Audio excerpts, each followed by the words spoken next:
Hi, welcome to the school-based telehealth session.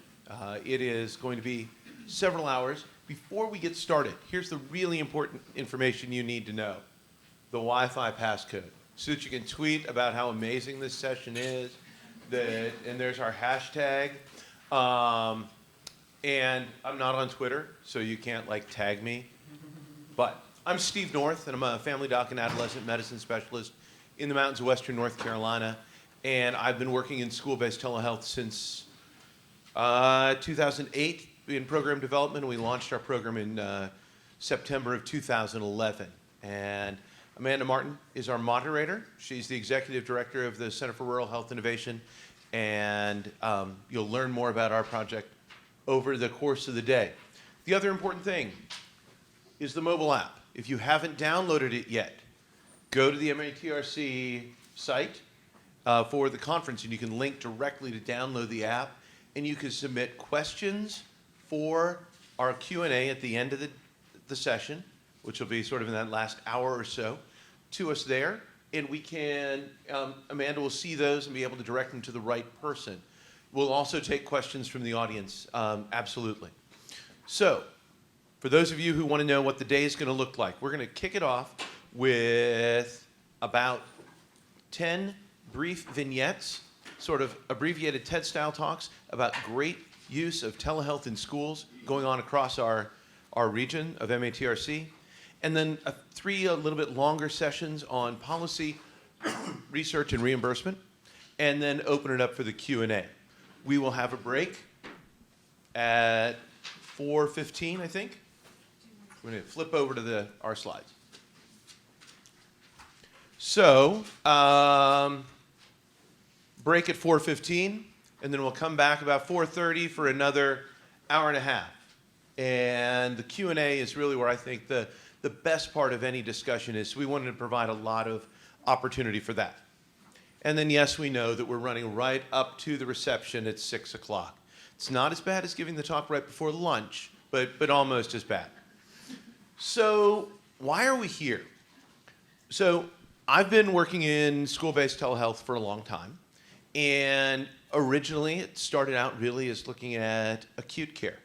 And how do we augment what the school nurse is, what tools he or she has available to provide access for kids.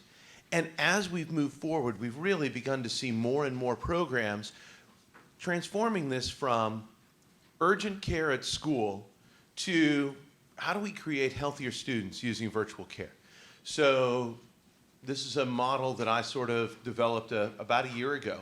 And we know of programs in all of these areas or partnerships that can be made to help provide better sexual health education, to provide sports medicine expertise at school, to work with chronic disease management. And today we're going to try to bring those examples to you so that you can grow programs that you may already be running or launch your own program.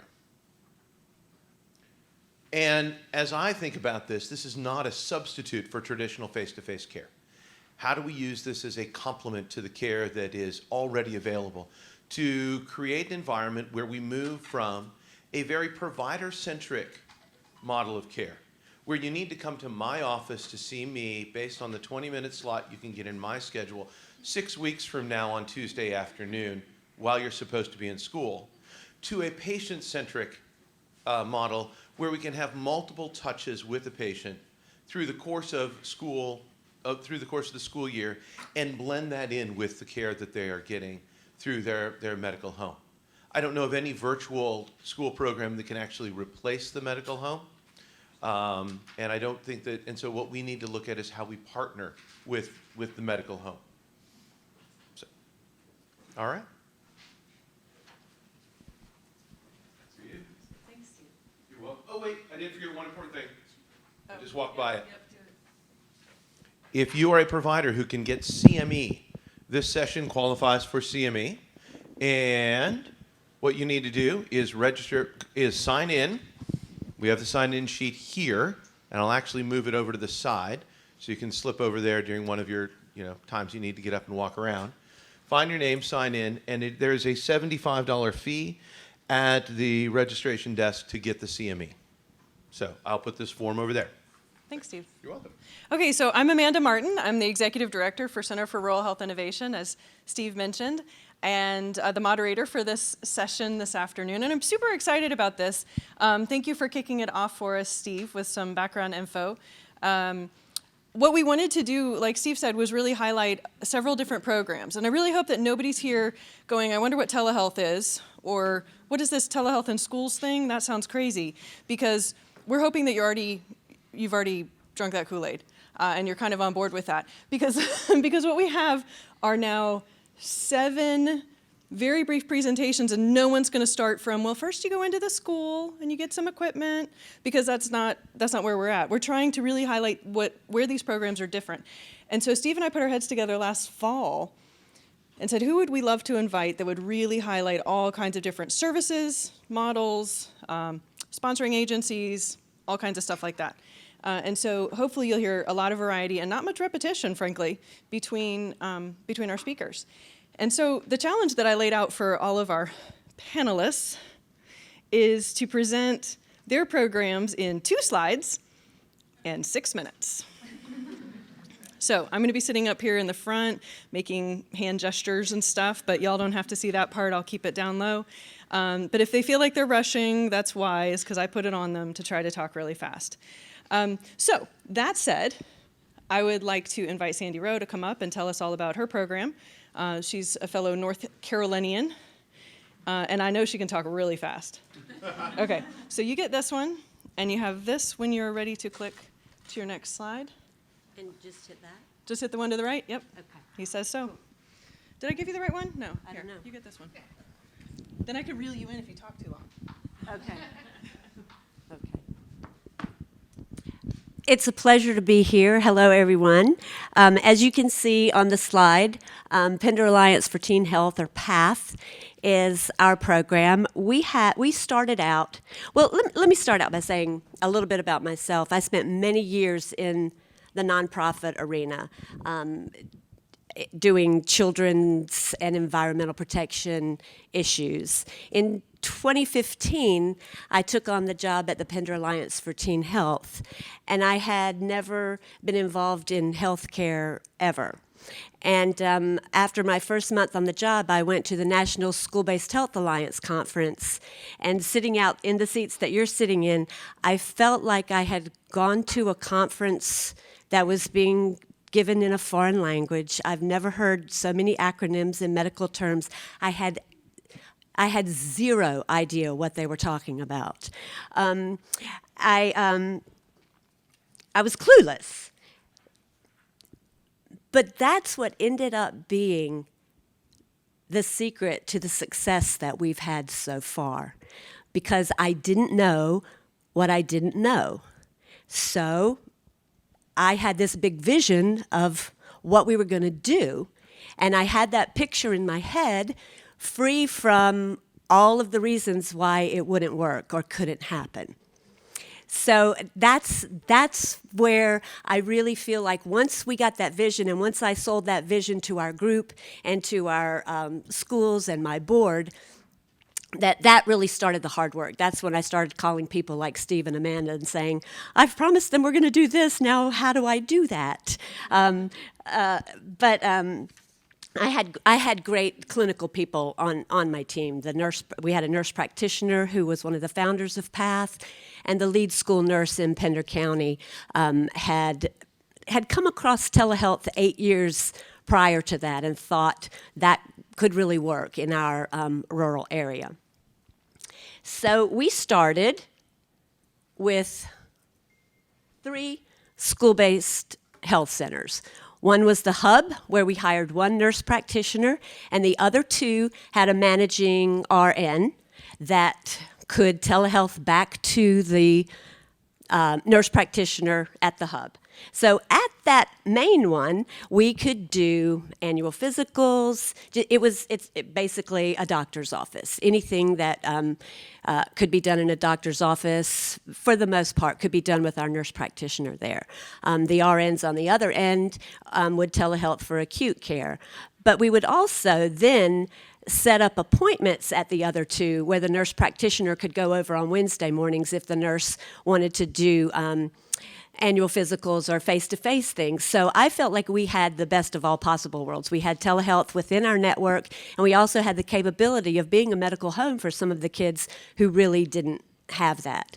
The icing on the cake was that we also had a mental health provider that was a partner of ours. So through that partnership, we had a full-time mental health therapist on board with us. We set up beautiful therapy rooms for the kids to come in, and we were at full capacity on the mental health side, which will be not a surprise to anyone in this room right away.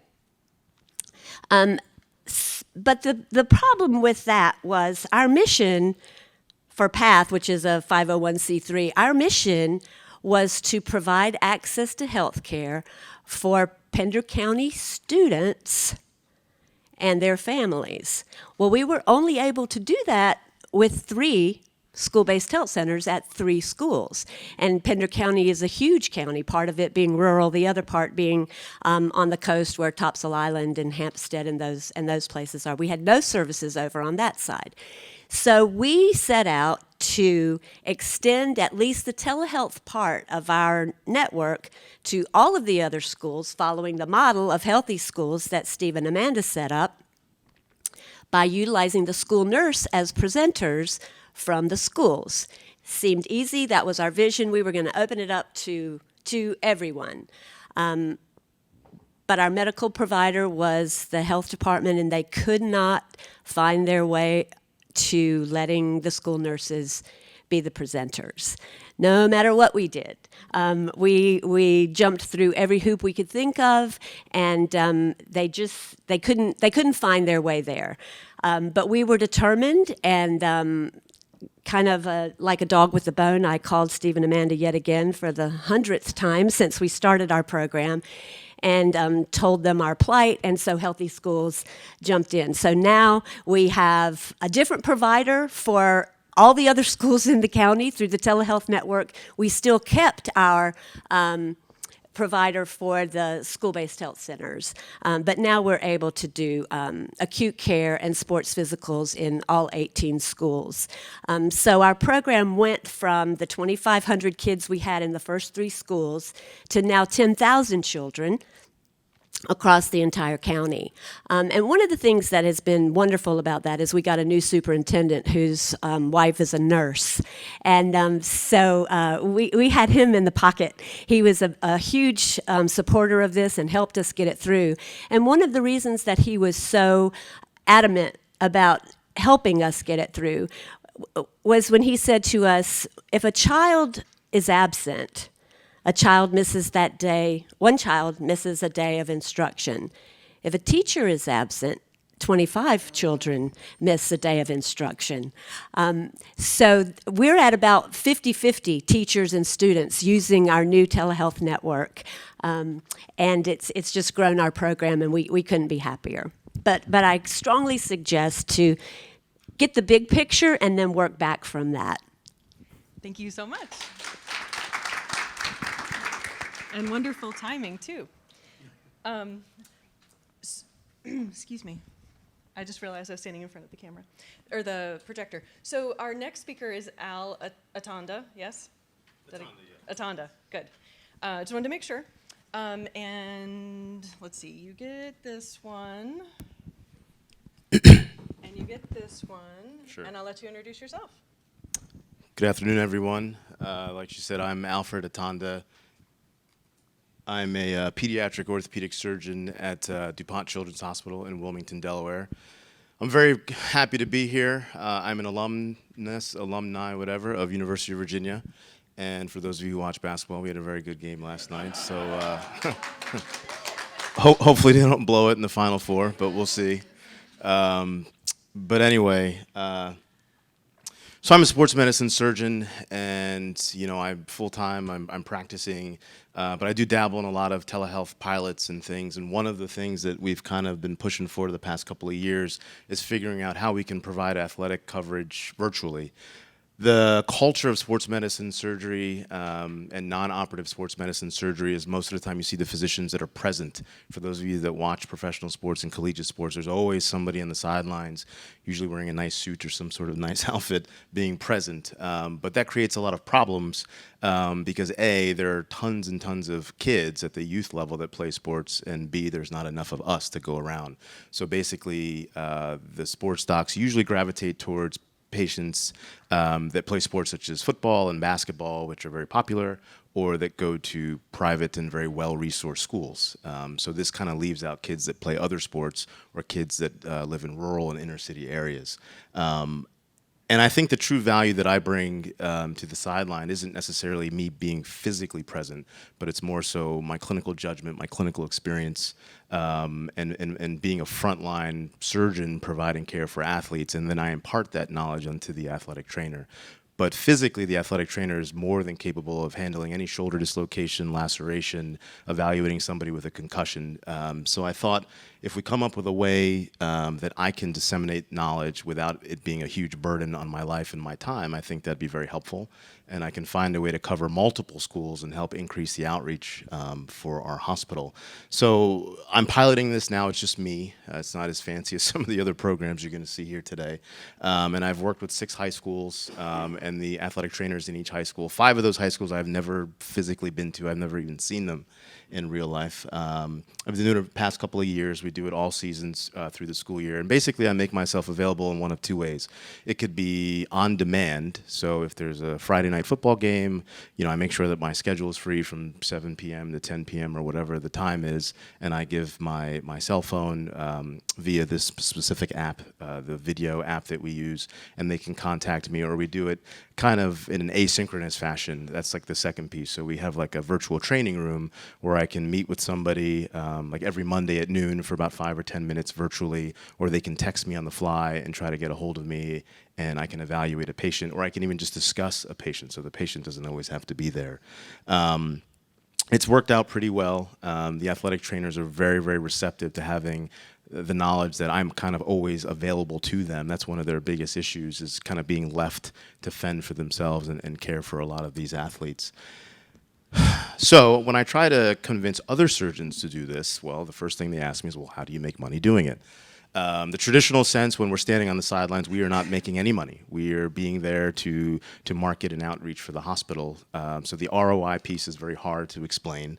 These are non-billable services, and also the parents can go anywhere they want to when their child gets hurt for care. So you may provide care to a particular team or school all through the season. Somebody tears their ACL, and then they go to another doctor to have surgery. And that's always, as you can imagine, not ideal.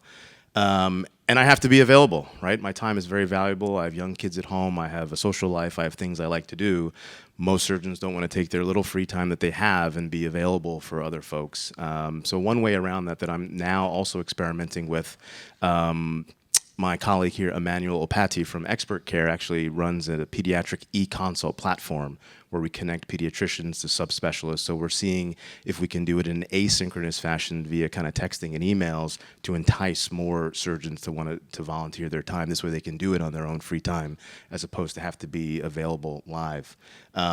But again, just to reiterate, I do think the true value proposition is enabling us to provide access and outreach for people in lower resource communities that may not get a lot of attention from sports medicine doctors. You can do more than one school at once, right? On a Friday night, I can have several screens in front of me and be counseling several athletic trainers where physically you can only be at one field at a time. And now we talk about physician burnout and provider burnout. That's a huge issue, and this is one more thing that just adds to my plate, right? I wake up at 5 in the morning, I get to work by 6:15, I do surgery all day, and then I have to go and cover a high school football game in the middle of November when it's 20 degrees out and raining.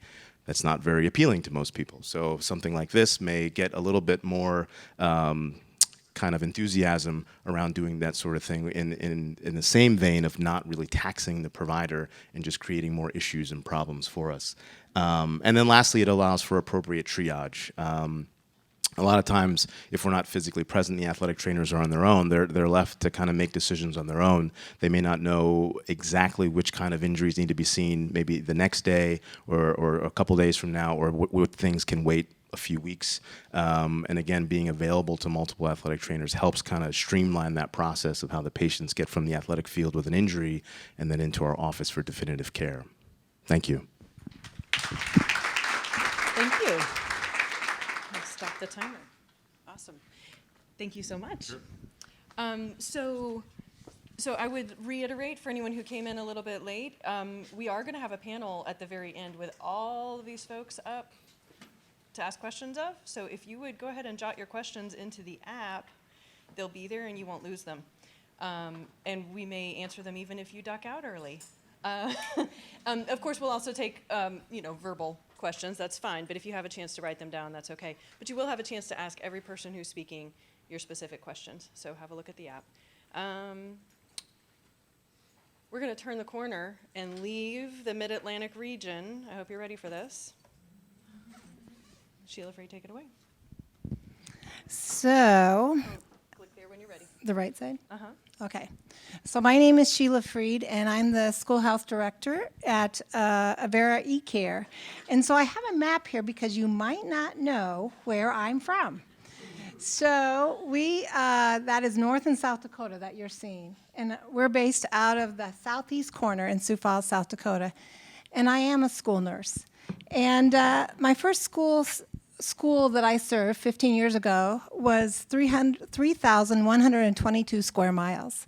We had 3,000 kids, 3 nurses. I had 4 school sites that I was primarily responsible for, and then 8 others that I had to see. And I had this really great way to never be in the right place at the right time.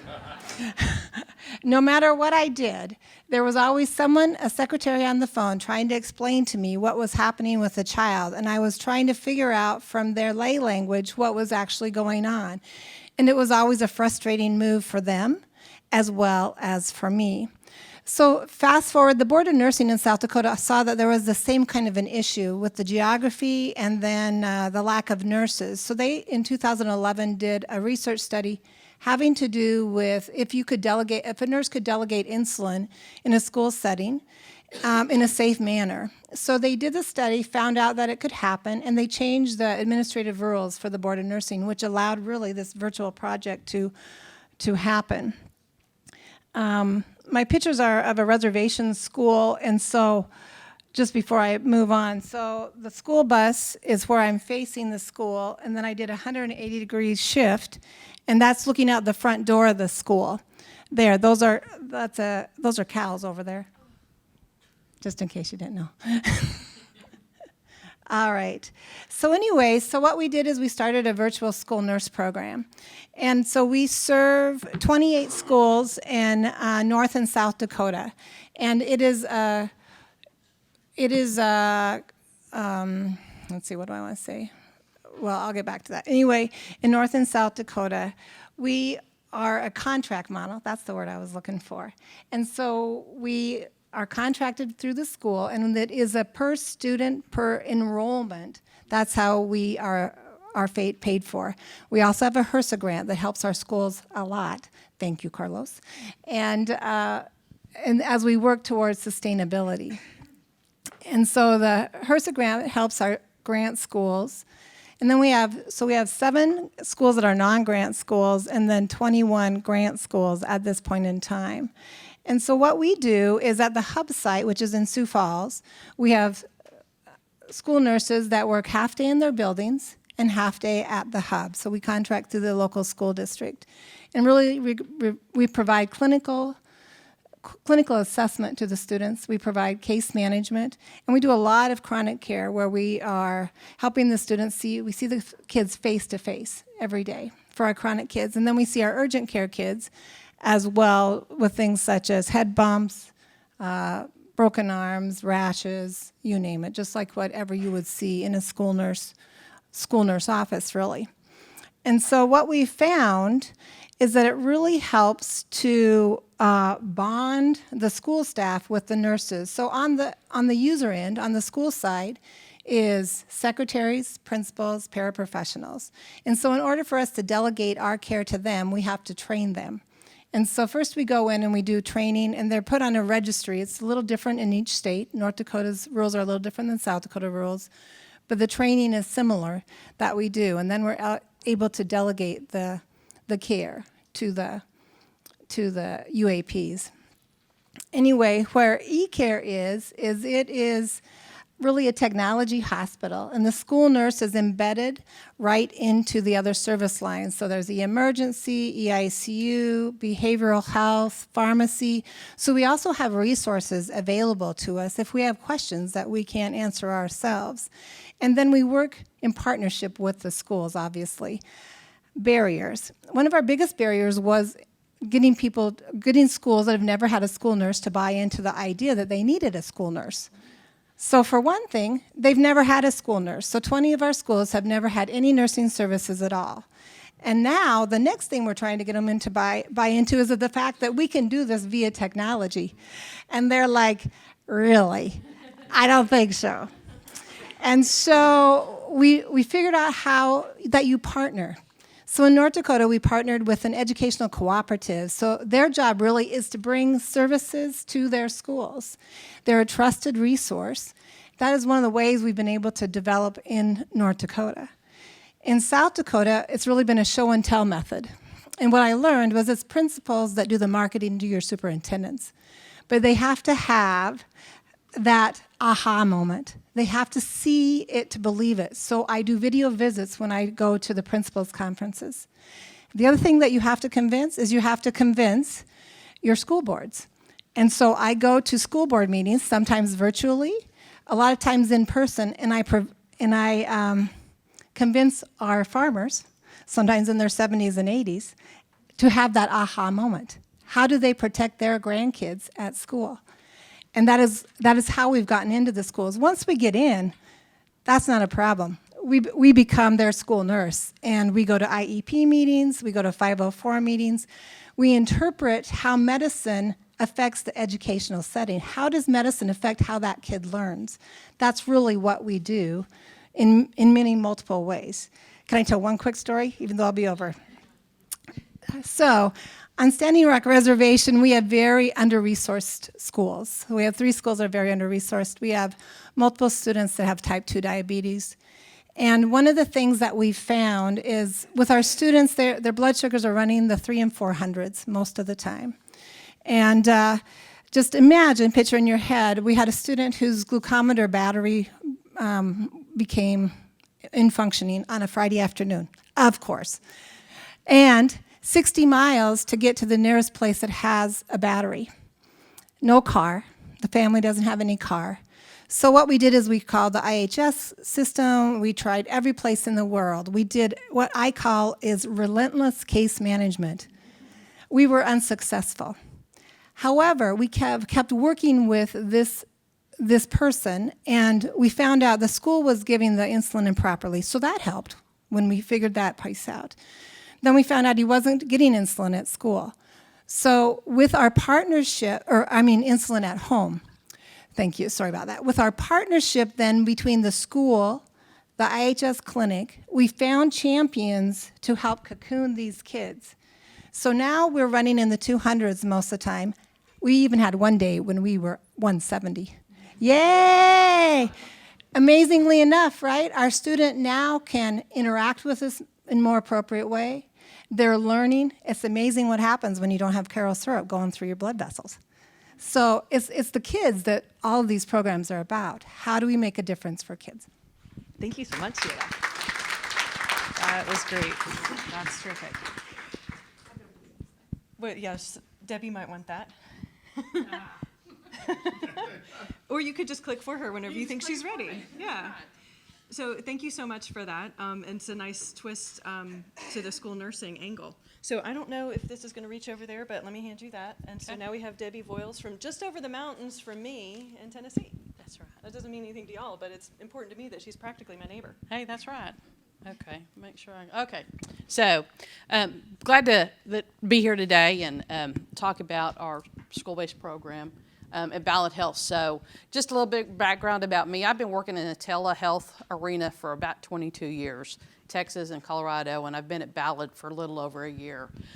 For those of you who don't know or not familiar, Ballot is a newly formed healthcare system that encompasses 28 counties in 2 states, Northeast Tennessee and Southwest Virginia. So we have a large service region, about 1.1 million lives. Right now, we have a school-based program in 66 schools that started about 3 years ago.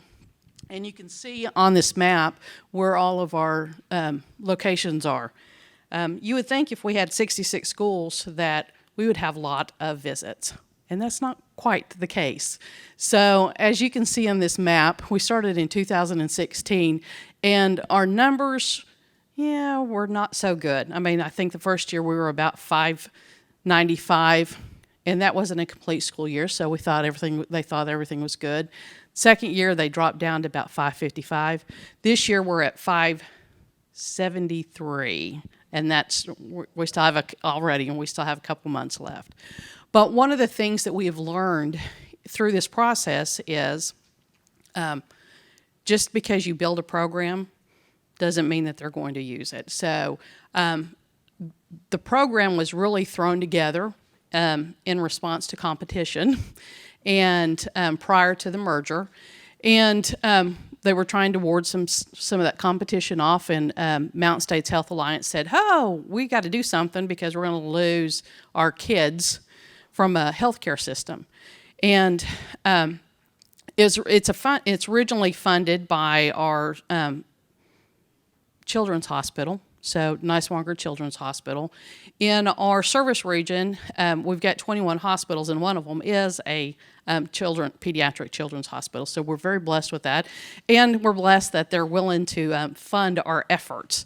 However, if we don't figure out a way to increase our numbers, I don't know how long that will continue to be that way. When I started a year ago, I did learn some of the challenges that had happened. And one of the biggest things that I think that we learned was they threw it together, no plan in mind. It's just we're going to find a vendor, throw some technology out there. Each one of the schools, well, all but 3 of the schools have school nurses. The other 3, we have trained staff, mostly the principals, to be able to run the technology. We put all the equipment in, we pay for the equipment, and we give them access to a nurse practitioner.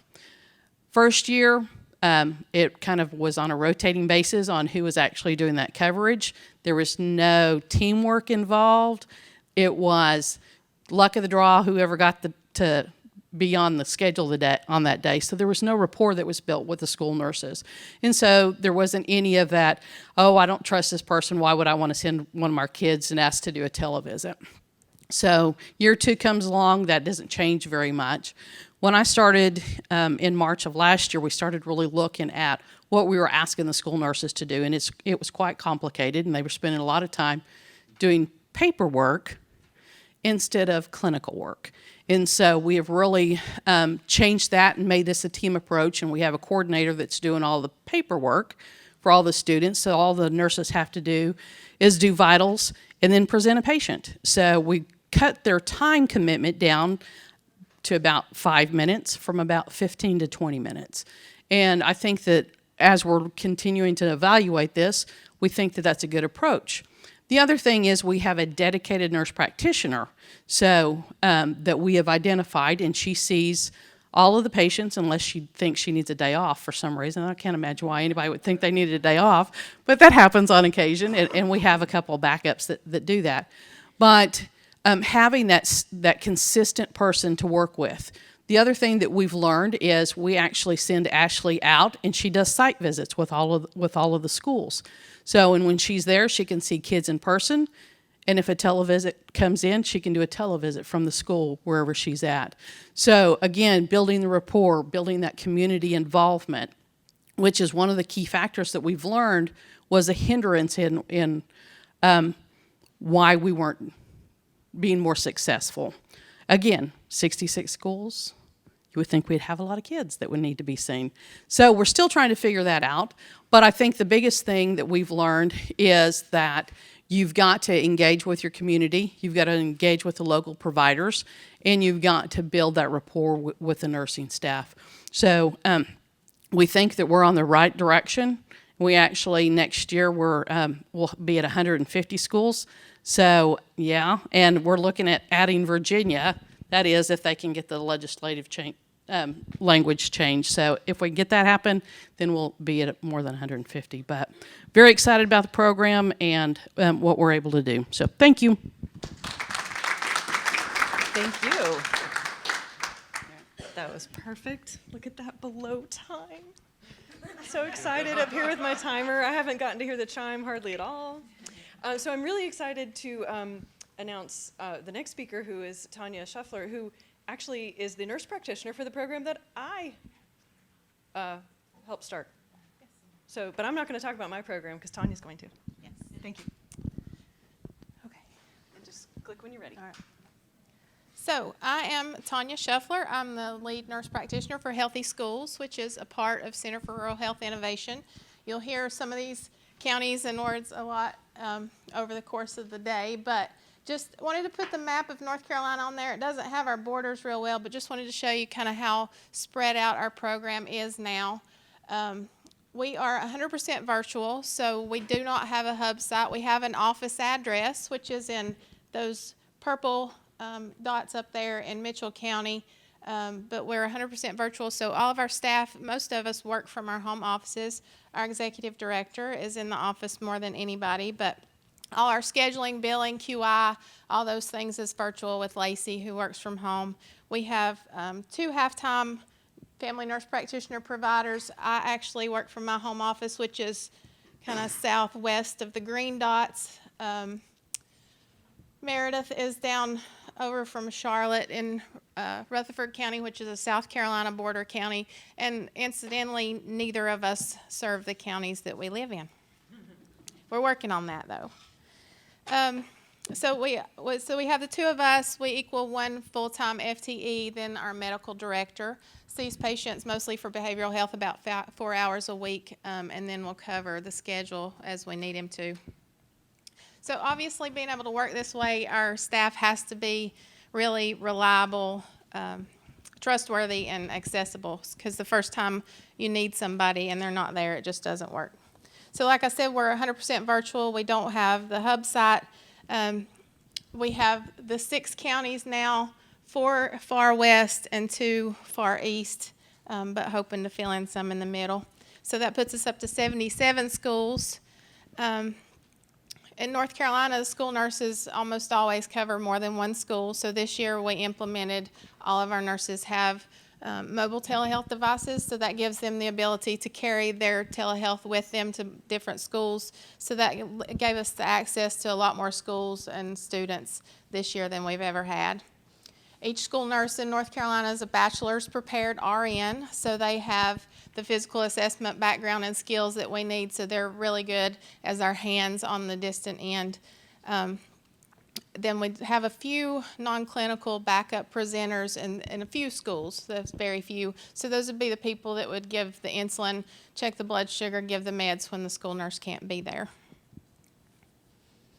Services provided, really only limited by what we can dream up. Sometimes I've had nurses say, "Can you see this thing?" And I think about it, and we're like, "Well, yeah, we can do that." Last was one of the things that our school nurses actually came up with. Just use the camera, look at the live bugs, and send the prescription. So that was one that we just hadn't thought about. So our nurses really do a lot for us, and we respect their opinions. Some of the big ones that we see acute-wise are, the normal things: ear infections, sinusitis, pink eye, strep throat, respiratory infections, UTIs, those sort of things. The only real procedure we do is ear lavage. That's come in handy in the last couple of weeks. I got a cockroach out of an ear a couple weeks ago, and a piece of lead out this week. So never know when you'll need those kind of things. We have some point of care testing. Right now we're only doing streps and UAs. We do some chronic condition management, see a lot of ADHD, some behavioral health, asthma, those sort of things, and do med management. Our school nurses love it when we do that because we can send those med forms so they're in compliance right then. We email those over. We do some new student physicals. North Carolina requires a student to have a form physical in the first 30 days of school, so we do those. Knowing that they will get in for that well care, we always tell the parents that this does not replace the well child visit. And since we're 100% virtual, we don't have the ability to do that full unclothed exam. Also sports physicals, and then some of the services that are not billable that we do is that case management. We have the support staff, the program directors and clinic coordinators in every county. They're our boots on the ground, kind of the face of the program. They're out there doing the marketing and working with the school nurses to make sure those students do get established with a PCP, they get their well care, they get the medicine they need, and kind of connecting them with those community resources that I may not know because I'm counties away. Reimbursement, we have some grant funding for and underinsured students. And then, of course, we bill most of the top insurers. Blue Cross Blue Shield is a big one for us because that's what our state teachers and their families have. We bill Medicaid in North Carolina. And then, of course, we do bill copays. We don't turn anybody away, though. So that's one of the big benefits of being a private nonprofit. We can do some of those things that some others can't. Visit numbers, I just wanted to give you a little snapshot of how we've grown over the past few years. So 2014-15 school year, we were in 2 counties, had 14 schools, only saw 51 visits in February that year. 16-17, we had bumped up to 4 counties, 54 schools, so we doubled our visits to 100 in February that year. And then this year, 18-19, we added those 2 eastern counties, so 77 schools now. 213 visits, so doubled again. So in my mind, I think the biggest challenge is that nurse buy-in that Debbie was talking about. They're the gatekeepers. If they don't present or won't present, you just don't have the numbers. So that's something that I'm really trying to work on now, is figuring out what drives some nurses more than others. Some will present daily, some never do. So. Some tips that we've found that do work well is having that program director from the county, so they know the nurses, they know the community, the parents. That's really helped us a lot. Checking in with the nurses, and Meredith and myself, we love to give feedback and praise to our nurses. They really respond to that well. One thing we're proud of is our return to class rate. Last school year, we had about 88% that returned to class, so that was about 700 school days that we saved. So we had those students back in class. So those are the ones that need care, but they're not contagious and can go back to class. Of course, we see a lot of uninsured and undocumented students, but also helping parents that are trying to work and their pediatrician may live a county or 2 away, so they can, don't miss a half a day of school trying to go to the PCP for things that we can take care of and keep them at school. Thank you, Tanya. That sounds like a great program. I would love to be associated with that one. So we're going to go from the rural mountains and coastal example right into the city. So thank you, Tracy Haynes. And your clicker. Hi, everyone. My name is Tracy Haynes. I'm the Interim Senior Director of Digital Health at the Children's Hospital of Philadelphia. And when we talk about telehealth in Pennsylvania, we often hear, well, that's for rural folks where they have to drive really far to go to the PCP, or maybe they have one car, so one spouse takes the car to work and the other spouse at home isn't able to transport the child to the doctor. And that's when we say, okay, I want you to imagine something. Imagine you're a single parent, one of your children is sick, and now you have to get on a bus with your sick child and maybe 1 or 2 other children, or maybe you have to get on a subway and a bus, and when you get off at the other end, you have to walk 10 minutes to go to the doctor's office. So we contend that those challenges are happening in our rural communities and certainly in our urban communities as well. And then we know that schools are in the country and they're in the cities, so that's why we think school telehealth makes a lot of sense in an urban environment. So we decided to start a program just outside Philadelphia. It's a suburban county, but it's an urban county seat. high level of poverty, great dependence on public transportation. And our local United Way was very interested in supporting our work in that particular community, and they gave us $10,000, and we were able to use that to buy the telehealth equipment for 3 schools, 1 middle school, 1 elementary school, 1 high school, and we started our pilot last school year. We were really fortunate this year that our CEO of the hospital gave us $90,000 to expand the program, and she got that money from those unspecified donations that come into the hospital. So she said, school telehealth, here's your $90,000, and we gladly took it, as you can imagine. So we're in the same community. We're at 12 schools now, and in terms of our distant site, we have volunteer providers, and yes, I did say volunteer. That includes pediatricians and nurse practitioners, and that was in our pilot. There were about 20 of them, and they all did this on their off days or off afternoons, with one exception. Dr. Bonnie Offit, my colleague who's here, is on the digital health payroll, so she was able to step out of meetings and pitch in if necessary. In our region, when we talk about the tri-state area, we talk about New Jersey, Delaware, and Pennsylvania. So literally these providers were in any one of those 3 states. They were at their vacation home in the mountains or wherever they might be, and they were able to see students that way. On the originating site, we're really fortunate in that school to have all school nurses, certified school nurses in many cases, and they were seeing the children in the doctor's office. Now, Pennsylvania is what we call one of the dirty dozen or so states that does not have a telehealth law, so we're really hopeful that that will come soon. We're not getting reimbursed for this at this point. There are a few payers now in our region that are starting to pay, but we're not dropping claims. This is all community benefit.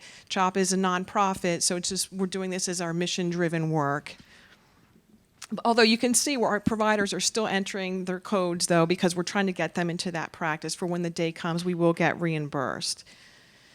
The services are typically what you would imagine getting started: the rashes, the nasal congestion, earaches, ankle sprains. We've had a couple of pseudo seizures, so find Bonnie later and she'll tell you about that. We have some actors and actresses in that particular school district. And I think our biggest challenge, and you can see by the numbers here, and somebody alluded to this, sometimes you build it and they don't necessarily come. So when I talk about enrollees here, you'll see the number of eligible students, number of consent forms. We're finding that the consent form process we think is a real barrier. First of all, the legalese is unbelievable, and we do offer the legalese in 2 languages, English and Spanish, and it's just a challenge, and our legal department is not budging. But we're also asking families to fill out a lot of information for our electronic health record.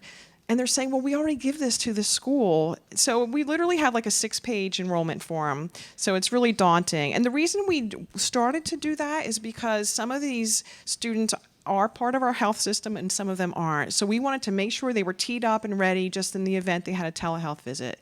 So tip number 1, try not to do that.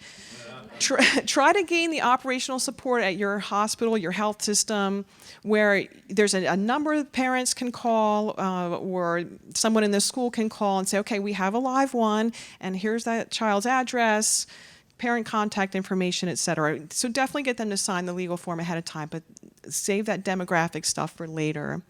I think our second tip in that area is high schoolers. So it's been a long time since I've been in high school, but even back in the 70s and early 80s, it was not cool to go to the school nurse when you were in high school. And that's apparently still true today. It's even worse today because these kids, of course, have cell phones. And so they're like, Mom, Dad, I'm sick, come get me. So we've talked to our colleagues down at Dallas Children's Hospital, and they've informed us that they too have made the decision for physical health to pull out of the high school. So think about that with your program, and we're pretty confident we're likely going to do that next year in the high school for physical health. We are starting a behavioral telehealth program pilot, so of course the high school might make perfect sense for that. And then lastly, our third tip in that area, and someone alluded to this on the panel, school nurses are super busy. Some of our school nurses are catheterizing students every day. They're administering meds. They're doing a lot of work. And even though they're very excited about the work, again, sometimes it's their lower priority.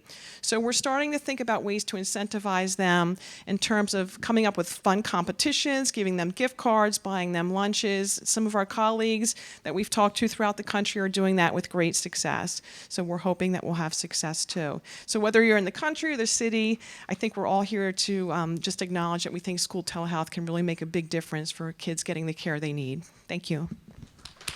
Wonderful. Thank you so much. I appreciate it. So our next speaker, Tammy Greenwell, unfortunately fell ill this weekend and texted me this morning and just said it's not going to happen. so Tammy's not here, but we left her slides in because she runs an important program. And so I'm going to tell you what I know about Tammy's program, because she is just down the road from me, about, an hour and a half away. So they're in Hendersonville, North Carolina. And the reason that we wanted Tammy to be part of this panel is because she has, out of her FQHC, they have a wonderful program of bricks and mortar school-based health centers. And what they did is they used telehealth to expand the kinds of services they could offer. So they've brought behavioral health services into their physical clinics at schools, but entirely using telehealth to do that. So they still have their physical health services are provided in person, but behavioral health is provided remotely. So everybody's going to have Tammy's contact info. So if you want to nudge her later for more details on that, I would be happy to open her up to that.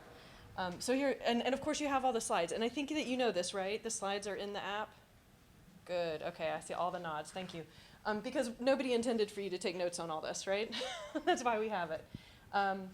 But they've added, oh, and look at that, I should have read the slides. Telenutrition, the behavioral health and counseling, and then more, it looks like some that are doing healthcare, medical health. I'll get the word right. Physical health, that's what I'm trying to say. Thank you. At 5 more sites that just started. And because they're an FQHC, they certainly have some challenges with billing, but apparently it's worthwhile. Okay, so I'm going to stop there about making stuff up about someone else's program, and instead introduce you to Brittany, who's going to say her own last name. So, sorry. It's intimidating. Thank you. And you Sure. can click when you're ready. Yep. All right. Oops. Thank you. All right, well, we're getting close to the break. We're rounding the bend here. I'm the last person. So hopefully my passion about my program will energize you through the rest of the presentation and the day. My name is Brittany Azalina, is the way to pronounce it. And I'm the owner of Telemental Health Network. It's a program I started. It has 3 parts to it. Basically, we do online behavioral health. Everything we do is 100% online. And specifically, I'm going to talk to you about Virtual School Counselor Network. So the schools that you see up here are schools that I partner with in Pennsylvania. We partner 100% with online schools. So as opposed to some of the things that you've heard from some of the other panelists, our students are receiving all their education online, as well as us providing services to them 100% online. So there are some other states that do have school-based services or school-based charter schools. It's a free public charter school, so your child could choose to leave their brick and mortar school, go to one of these schools. It's free, it's paid for through taxpayer money. There's a portion that goes from their home school district. And if your child receives counseling services as part of their IEP or the individualized education plan, they're still eligible, and by law, they should be receiving those services in the online school. So that creates a dilemma for the online schools in providing these services. So these are a sampling of some of the schools. Some of these schools are national. CCA, 10,000 students in the school. 3,000 are special education students is who we're contracting with. Okay, and we're across the state of Pennsylvania. My providers, the schools, the students. To give you an idea of how the setup is, if your child's in an online school, they're in their home or they're in a blended learning center. A parent or someone else is identified as the learning coach. They help them with things on their end. But they have teachers. They have a rigorous curriculum.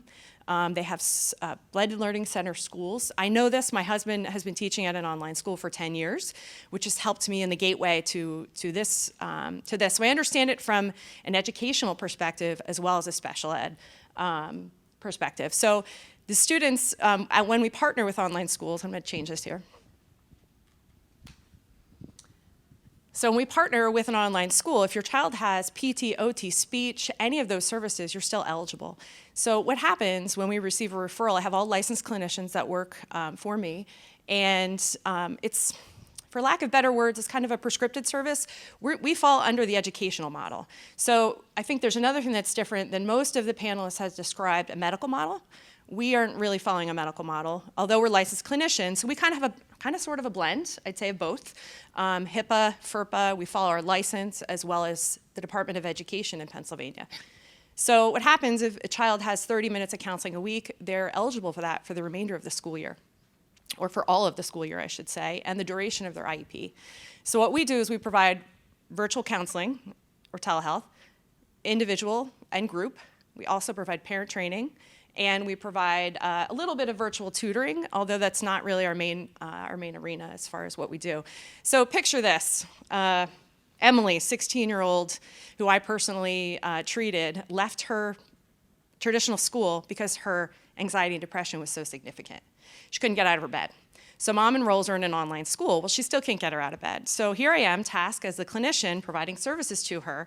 So our first task was to get her on the phone. From the phone, we transitioned to virtual sessions, but she won't even allow me to see her. So many of my sessions started out with her looking at me. We have a shared screen. We're doing interactive things, depression inventories, assessments, things like that, music sessions, and until I could desensitize her to use of the computer. So we did what was like my intervention was the computer. I don't have remote patient monitoring. I use the computer to have her say, "Hello, Brittany, how are you?" for a few minutes. Close it. Next day, we do it again. Next thing you know, we've gone through this exposure therapy with use of the computer itself. And the next step is, let's get you out of your bed. Let's get you out of your bedroom. Let's open the blinds. So we begin using the interventions therapeutically through the telehealth component with her, which is really exciting. So this program started out one provider. That one provider was me. I carried a hefty caseload. And throughout this process, and you've heard other people say, you dream it and you think about it. I didn't even know really what I was getting into. And then I gradually continued to develop my programs from there to the point where we have 15 clinicians.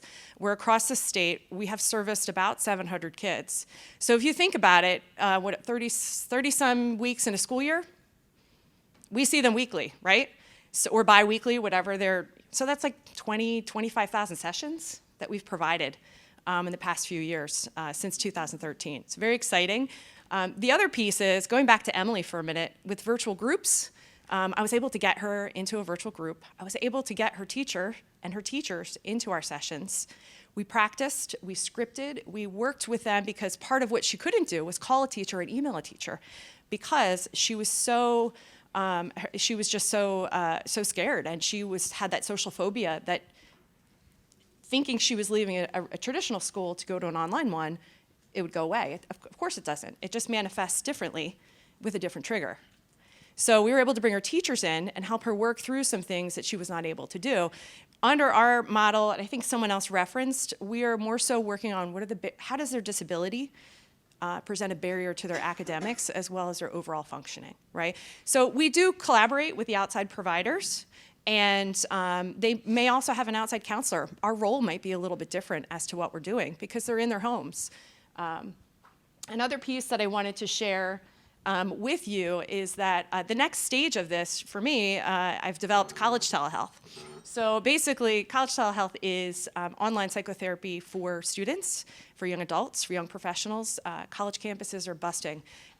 Their counseling offices, they can't see students fast enough, and then when they refer out, they also may not have providers that are able to see them. So college telehealth is a program in existence that I've started, but we still have some development with the program.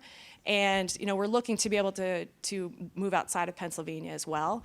Very exciting. I hope that you all are able to be excited about the fact that even if, like in my situation, I have a virtual school and telehealth, there's no manual. There is no guide for this at all. And believe me, I've asked all around, and actually it was Joe Tracy that said, you're exactly where you should be.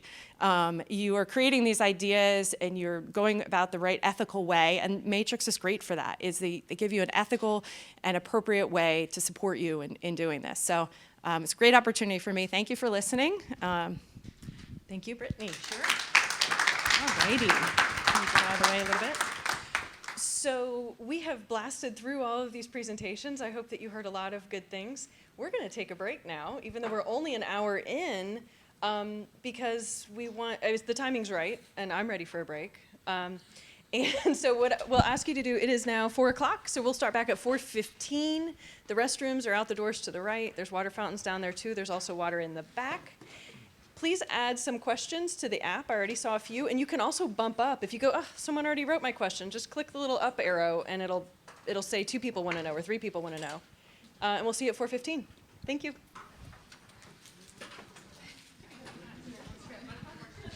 Welcome back. Thank you for sticking around. I hope you've had a chance to put some questions into the app or formulate them so you can ask them later. We're going to dive a little deeper, this time not into specific programs, but into some topics that relate to all of us trying to do school telehealth.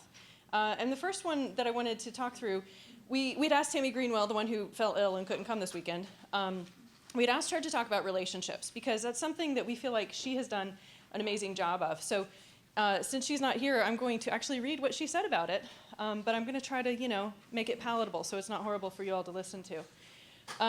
So Tammy, like I said earlier, has a series of bricks and mortar school-based health centers in Hendersonville, North Carolina, which is south of Asheville in the mountains. And they've started doing more and more telehealth. So she has plenty of experience with school-based healthcare as well as telehealth. And I think that's important to know that she's not talking just from a telehealth perspective or just from a school-based health center perspective. So when you start all these considerations about how you're going to set up your program, you sort of automatically start bringing in different players. For example, when you're talking about how you're going to do telehealth in a school and you say, well, we need to decide if we're going to use the school's IT or we're going to use the school's wireless network or Ethernet connections, well, all of a sudden, sort of obviously, the IT department is someone you need to be in touch with at the school district. So as you're even just plotting your plan, you start seeing who these players are that you're going to need. So once you have these basic parameters for your program, including your sponsoring agency, which is a school-based healthcare term that may or may not apply to everyone here, but when we say sponsoring agency in the school-based healthcare world, we're talking about the organization that employs the people, that sends the claims to insurers, that sets the rules and parameters.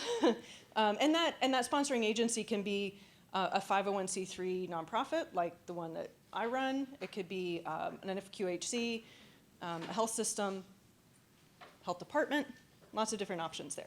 Okay, but once you have that sponsoring agency, you start building relationships in the community with various stakeholders. These can be other service providers, school administration, and school board members, which can be key advocates for the program. We were hearing about that earlier. Parents, obviously, clergy, social services like your Department of Social Services in your community, whatever they're called, DSS, who work with especially your foster kids in schools. They can be an amazing connection for those kids to reach resources. Local and regional funding agencies like United Way, community foundations, local physicians, ding, ding, ding, got to talk to them, and hospital representatives, and then other community and business representatives. Also remember that this takes time, and it takes a lot of commitment to keep the stakeholders involved and informed about this process. This is also a really good place to start looking for a future school health advisory board if you are going to create such a thing. You sort of have your automatic members right there ready to go. Different levels of engagement during this time, Tammy describes as very important. I feel like I'm stealing stuff straight out of her brain. This is so hard for me to do. But she has really good stuff here, so I'm going to keep going. So number one, she says inform. Keeping stakeholders informed and updated through the use of email blasts, sending parent letters about the school-based health center, distributing fact sheets in the community to ensure everyone stays informed of plans. Now, how brilliant is that? I have to say, because my program, I have not done a great job of keeping everyone in the community involved or clearly appraised of what's going on. And as simple as a fact sheet could be to send so that everyone says the same thing about your program, because we've sort of casually let everyone describe our program however they wanted to. So if they heard us say, it's a doctor and a computer, then that's what they say. If it's telephone medicine, then that's what they say. Whatever they've heard is how they repeat it. But giving everyone those talking points and that fact sheet seems really smart. Okay, Tammy goes on to say, number 2, consult. Keeping stakeholders bought in to the process by holding regular, maybe quarterly meetings for updates and allowing feedback before the program's implemented to make sure everyone's on the same page. Definitely. Because if they're going to put their name to it, they need to have had some say in how it's going to go. And then involve. Ask stakeholders to invite you to their businesses or organizations to present on the plans for your program. Be sure you present to school faculty and parent-teacher groups. Engage and be open to suggestions and answer questions to reduce ambiguity of what people think the program is about, like the doctor on the computer, or the doctor on YouTube, or paper medical charts in the 3rd grade classroom. I mean, all these misconceptions, right? You've got to answer all those questions. And then she goes on to say, collaborate. Must work with other service providers to create a comprehensive model. This might include dental, vision, medical, behavioral health, nutrition, etc. And of course, the school nurses. And if you can get your school nurses on your side, it's a slam dunk. You've got to have the involvement of whoever else is doing care for the kids you're trying to take care of. And then she goes on to say, finally, after the school-based health center or the telehealth program, whatever you're trying to do in the schools is up and running, don't forget about your stakeholders. Don't forget about the people who you brought in early. They want to know how it's doing. They want to see the data and the success. So make sure you're able to report out back to them. And then she strongly recommends this advisory board, whatever you might want to call it, not necessarily with authority so much as advising, right? That you both push information to so they can disseminate it to the people they know, but also to continue to keep your program on track and meeting the actual needs in the community. So I was going to see if Steve North had anything to add to that on relationships. I'll only talk about relationships. Great, thank you. So the relationships are really tricky, and we found in our own program that by having this program director, boots on the ground, connected to the community that you're serving, is so helpful. They know the local leaders. In one of our counties, we lost that program director a year ago, and unfortunately, we have not been able to hire a new person. We can't find somebody with the right skills or the interest who also is willing and able to work within our limited salary structure.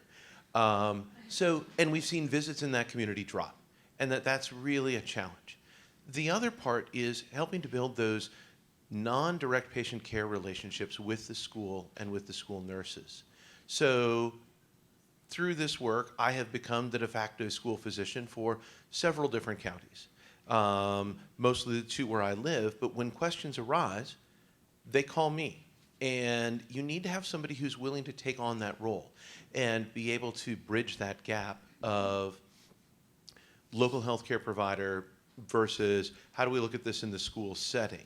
There's a whole world of school districts that have employed, or contracted with school district level physicians. That's not a thing in our area in North Carolina, and can be an expensive proposition in some districts. So that $10,000 that they could pay someone may be better spent on a classroom aide for the kindergarten class.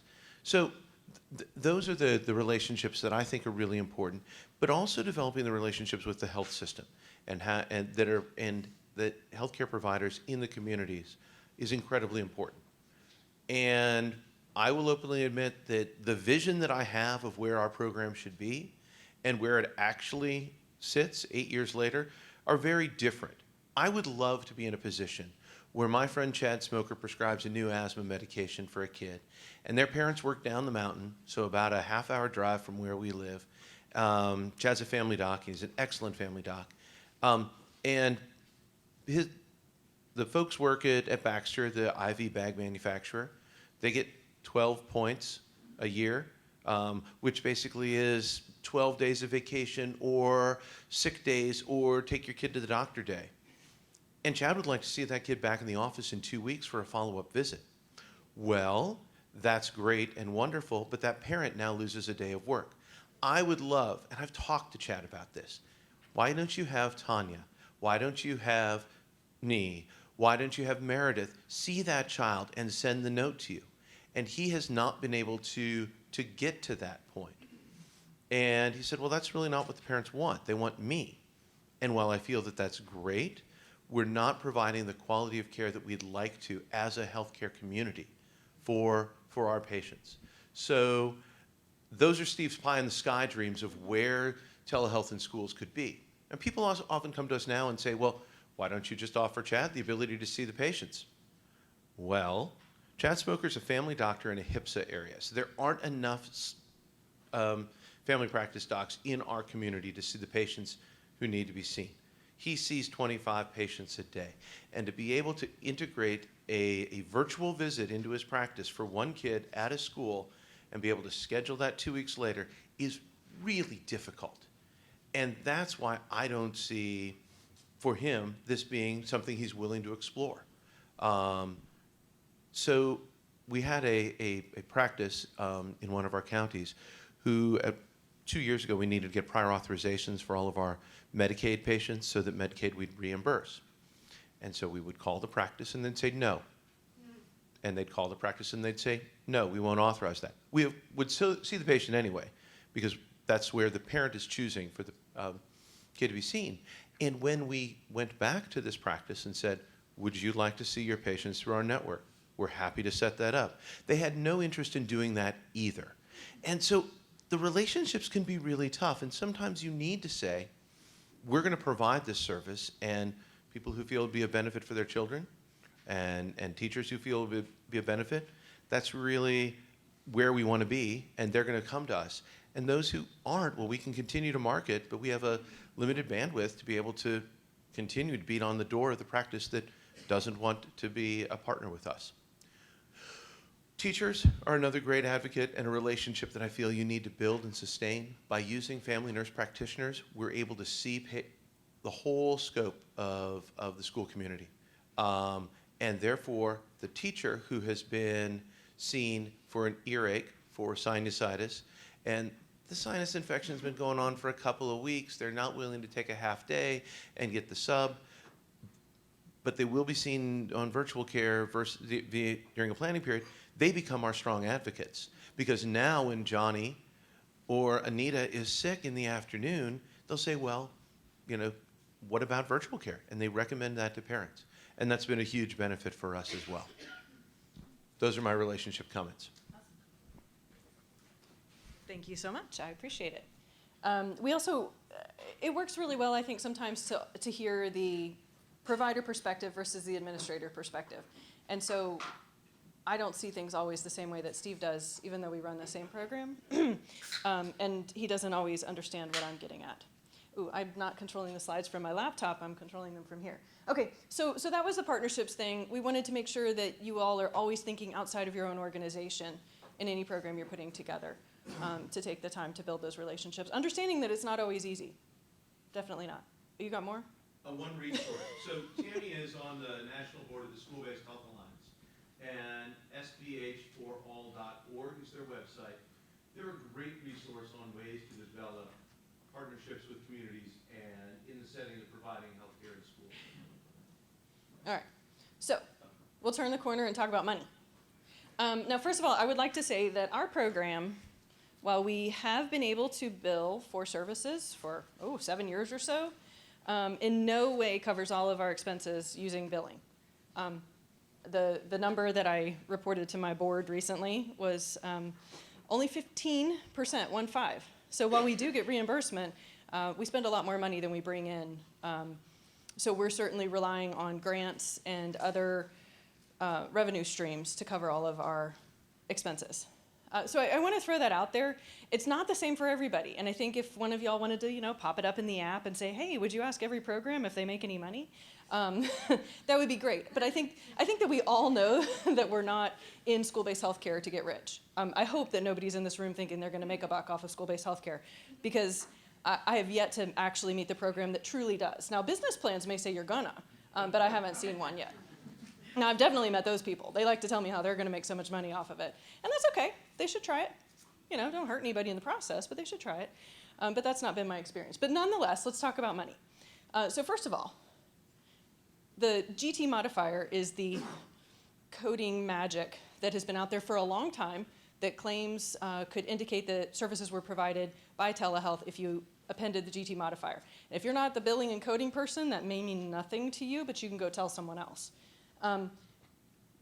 But increasingly, they're not using that anymore. So, just kidding.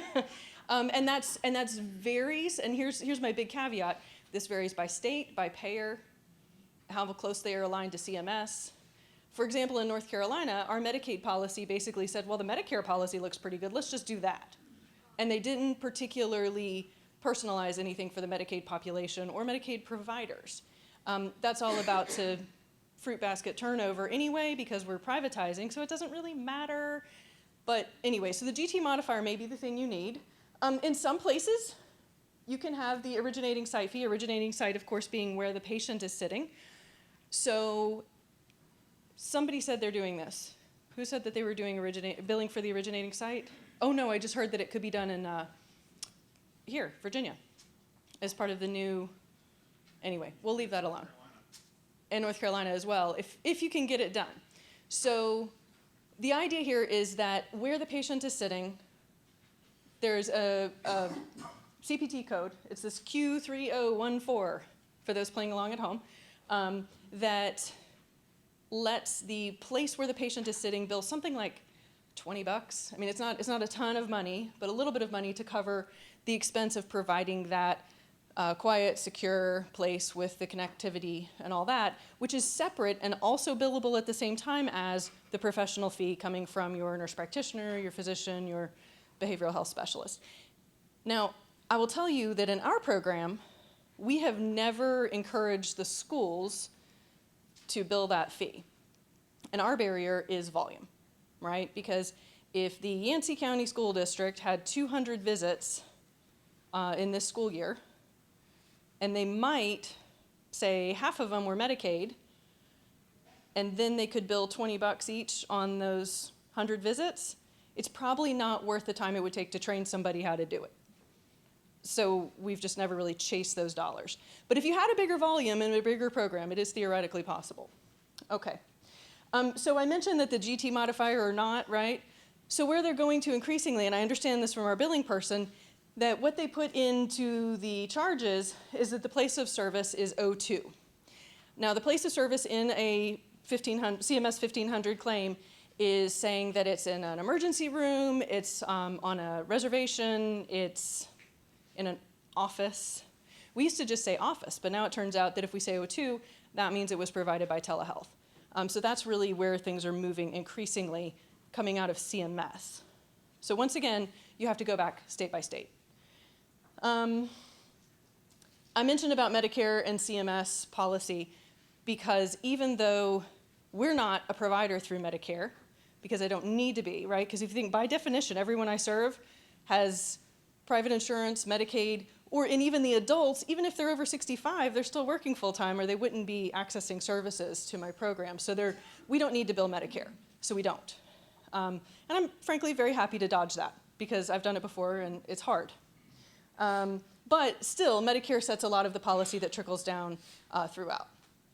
And then we've mentioned this, we've kind of touched on it, FQHCs and rural health centers.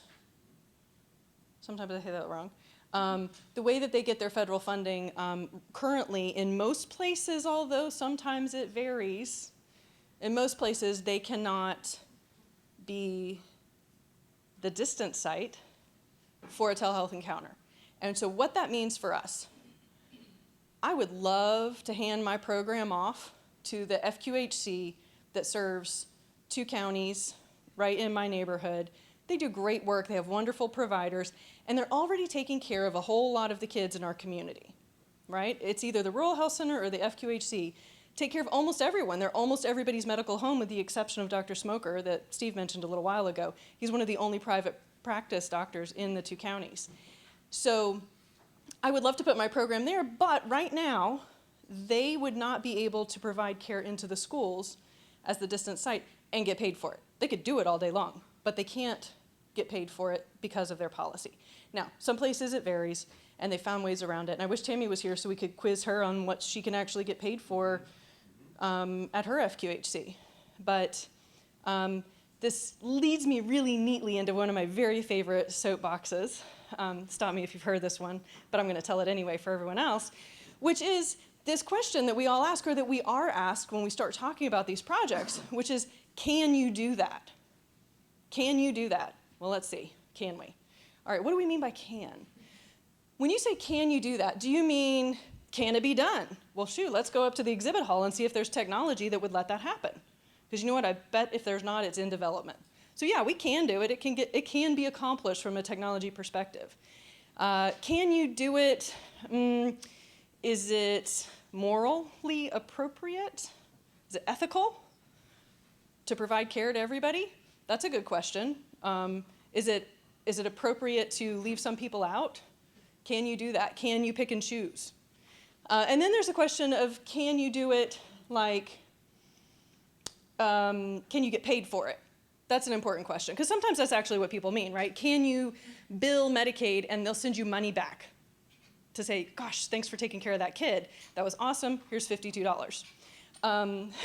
So sometimes when people say, can you do it, that's what they actually mean. So I love that, and I would encourage you to never answer the question, can that be done, or can you do that, without digging a little further to see what the person asking you really means.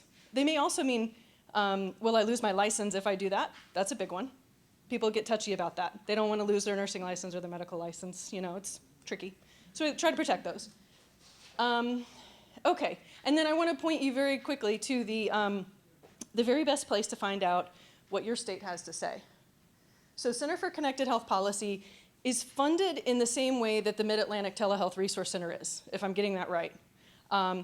And what they have done is all they do is track every little thing that happens in every state, and not just in one territory, but all across the country. And so I did this little clip from their website, because literally all you have to do is go drag down, find your state, and they'll tell you what's out there. And what's interesting is a lot of times there's just a gap and it says there's nothing to be found. Okay, so let me tell you how no information can sometimes be really good, right? Because if there's not a law that says you can't, I'm just saying. So then it goes back to that whole, can you do that? Well, maybe. Maybe no one ever said you couldn't, okay? But they do a great job of finding that information, and so I put the name there. The website's, oops, I went the wrong way.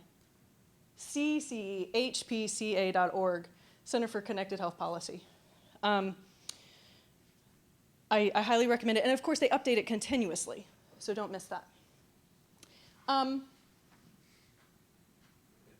Yeah, so this is the point where I would introduce a project that we're working on. So my organization, Center for Rural Health Innovation, is working on, together with the School-Based Health Alliance that Steve mentioned a few minutes ago. They're the national advocacy organization for school-based health care. And then, of course, the Mid-Atlantic Telehealth Resource Center hosting this conference. And what we're doing together is to build this school telehealth center of excellence. It's still in development, okay? One of the best ways that this is coming together is that there was actually funding to hire someone just to work on it. So, with no further ado, I would introduce Ben Schoenberg, who's our intern. Hi, Ben. Yay. So what he's doing is taking a crash course in school-based telehealth so that he can help us, help me, but help us curate best practices and resources and tools and pathways for all of y'all, but also all those other people out there who would like to know more about how to make this work.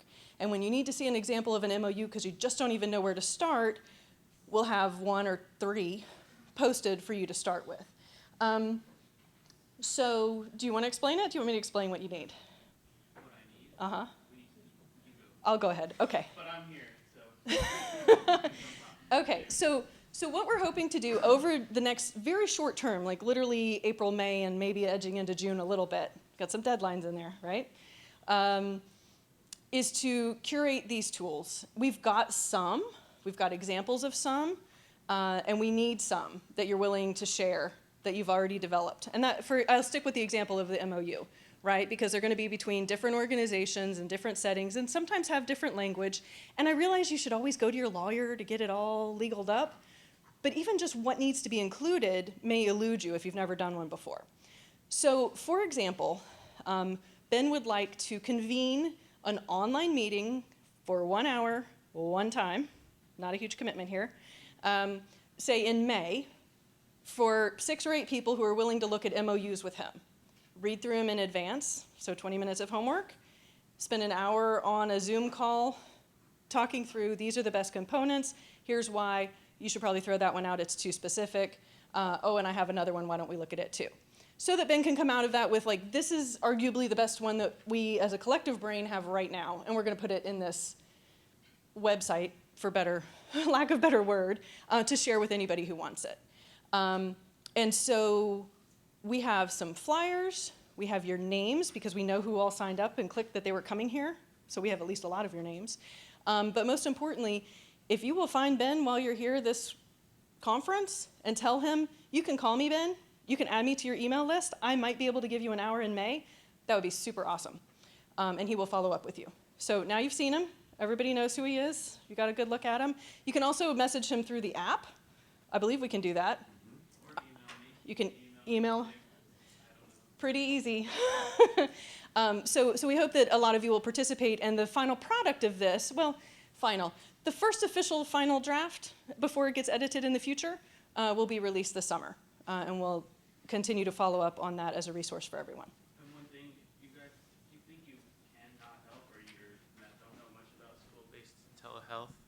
Can everybody hear me? Nope. I'd rather not listen. All right, if you think you do not know much, but you know anything about best practices and clinical guidelines, technology integration, regulation and policy, barriers to entry, HIPAA and FERPA compliance, and financial information, please send me an email.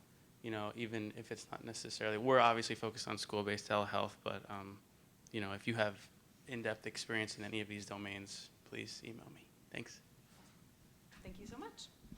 All right, so at this point, I would like to switch gears again, and once again going a little bit more in depth into the field of what we're doing, and ask Steve North to come back up and talk us through research and evaluation. Yeah, thanks. You're welcome.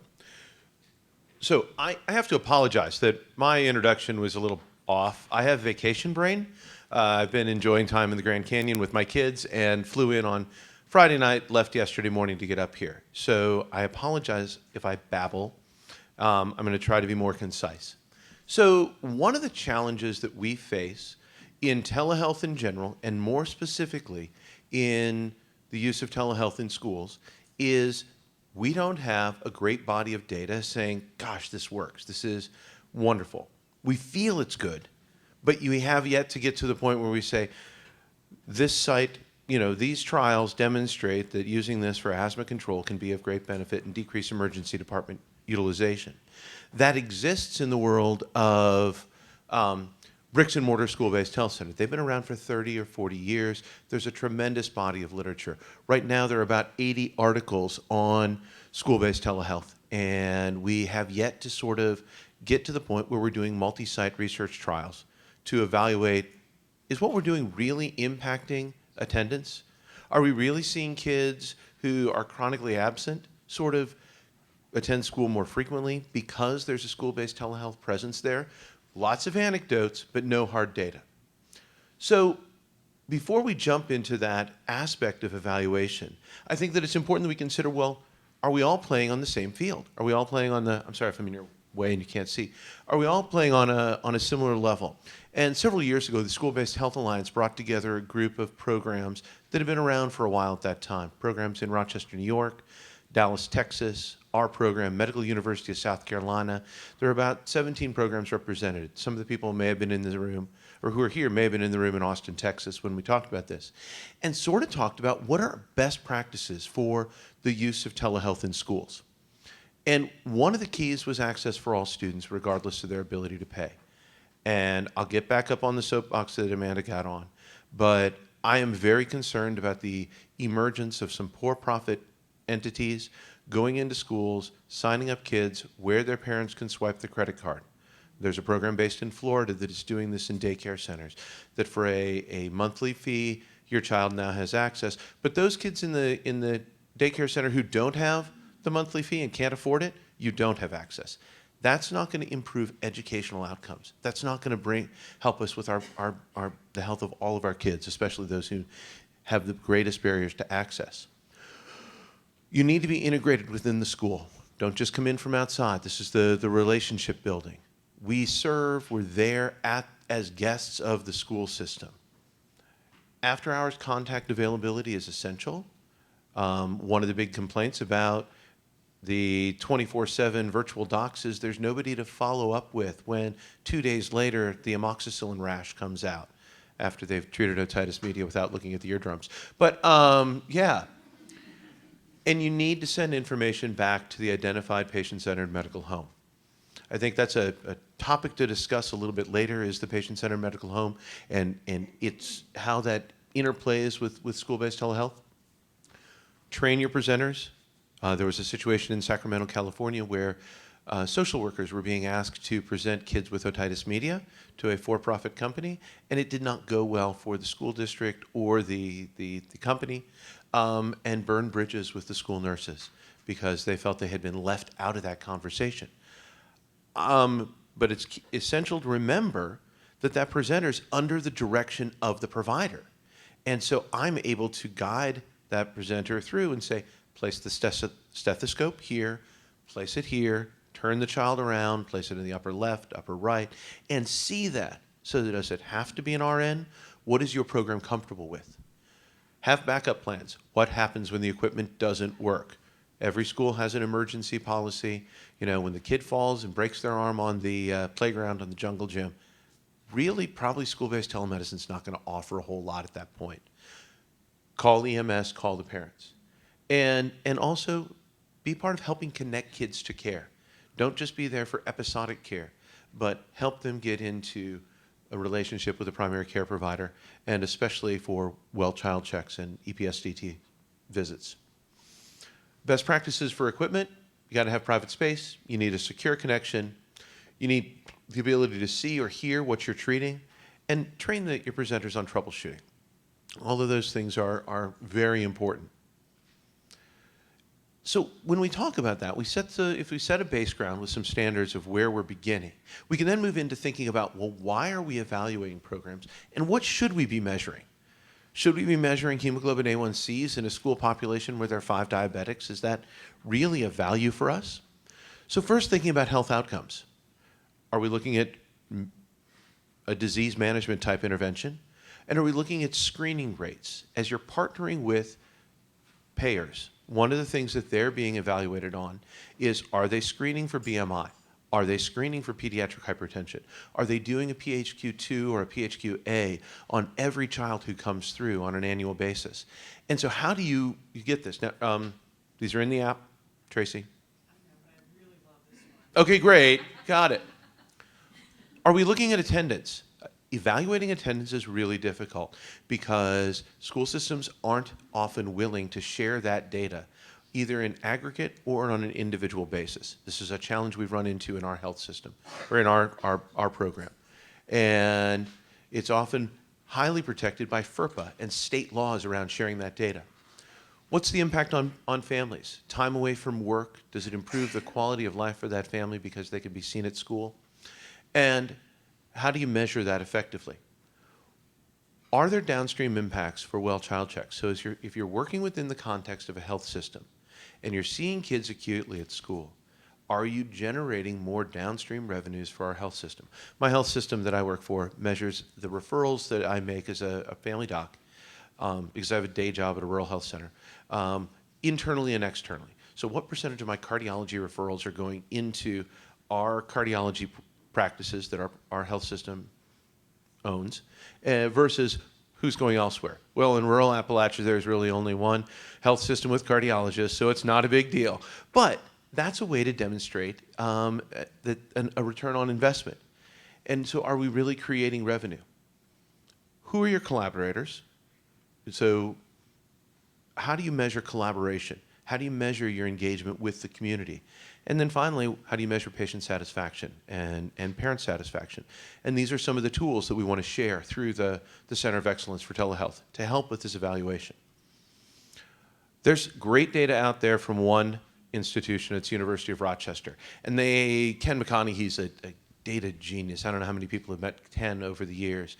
So this is their awesome graph looking at before the use of telehealth and after the use of telehealth, absence due to illness in days per week per 100 registered child days. So complicated modeling, but shows very clearly that in their 53 programs that they had in 2005 in Rochester, New York, they showed a tremendous decline in absences for kids. But we're still wrestling to see that on multiple levels at multiple sites. So how do we get there? How do we move this forward so that we can take telehealth in schools and advocate for more resources, advocate for higher reimbursement, have it be accepted as a tool that school nurses and other people can have at their disposal? Well, the start of this work began sort of in 2016. And many people in the room I know have these grants through the Telehealth Network Program grant at HRSA. And Carlos Mina, the program officer for the grant, is here. And there were 21 grants awarded. And when I made this slide a while ago, 177 new sites were supposed to come online in the proposals. It's now 185. So 21 networks, 185 new schools with school-based telehealth services. And out of this came the effort to evaluate it through the Rural Telehealth Research Center. So I've been involved in that effort, and we've developed some domains for evaluation. This is a map of where all the programs are. So they're all in predominantly rural communities, and they are all tackling different aspects. So the Minnesota program is primarily focused on dental, while other programs are focused on primary care aspect or disease management aspects. But the evaluation domains fall into both clinical evaluation for asthma, behavioral health, you can read those yourselves, and also operational. And school performance is one of those. And as we've talked with some of the grantees, that's really a challenge to report on because of this data sharing and collaboration agreements. But this provides the first framework really for the evaluation of a school-based telehealth program. These resources are available on the web if you Google the document, and I'm happy to message me. I'll share it with you via email. The future direction is really exciting because of some news received about 10 days ago. So the NIH just funded a 5-year collaborative pediatric telehealth research group, which is a collaboration of Children's Hospital of Colorado, the American Academy of Pediatrics, Medical University of South Carolina, CHOP, and Mercy Virtual as the lead agencies, looking at ways that we can collectively build networks to get this data. So that instead of just looking at pediatric ICUs in Chicago, we can now do national trials or national studies. And there's a specific arm of that through the Sprout organization to develop, and Sprout is the research arm, pediatric telehealth research arm of the AAP, to look at school-based outcomes. So if you're interested, please let me know. I'm helping lead up that effort. Tamara Perry out of University of Arkansas is very interested right now in school-based asthma programs. So if you have an asthma intervention that you're using, she wants to know about it. She's currently authoring an article. Please feel free to email me directly or message me through the app. So research, I think, and evaluation are critical components that we need to be doing in a more standardized way so we can compare our results across programs to demonstrate the value. And we need to move beyond the anecdotes, which I love, because qualitative stuff is great, into quantitative research, because those are the numbers that the C-suite speaks, that insurers speak, and that policy folks speak. So hopefully we can collaborate on this moving forward. Thanks. Thank you so much. All right, will you just click one more? All right, so now's the time to invite all of our panelists to come back up to the front, or come up to the front, if you wouldn't mind. So we've got some tables up here, we've got microphones, if you'll come find a spot near a mic. And I will start with some questions that were in the app as y'all are getting settled.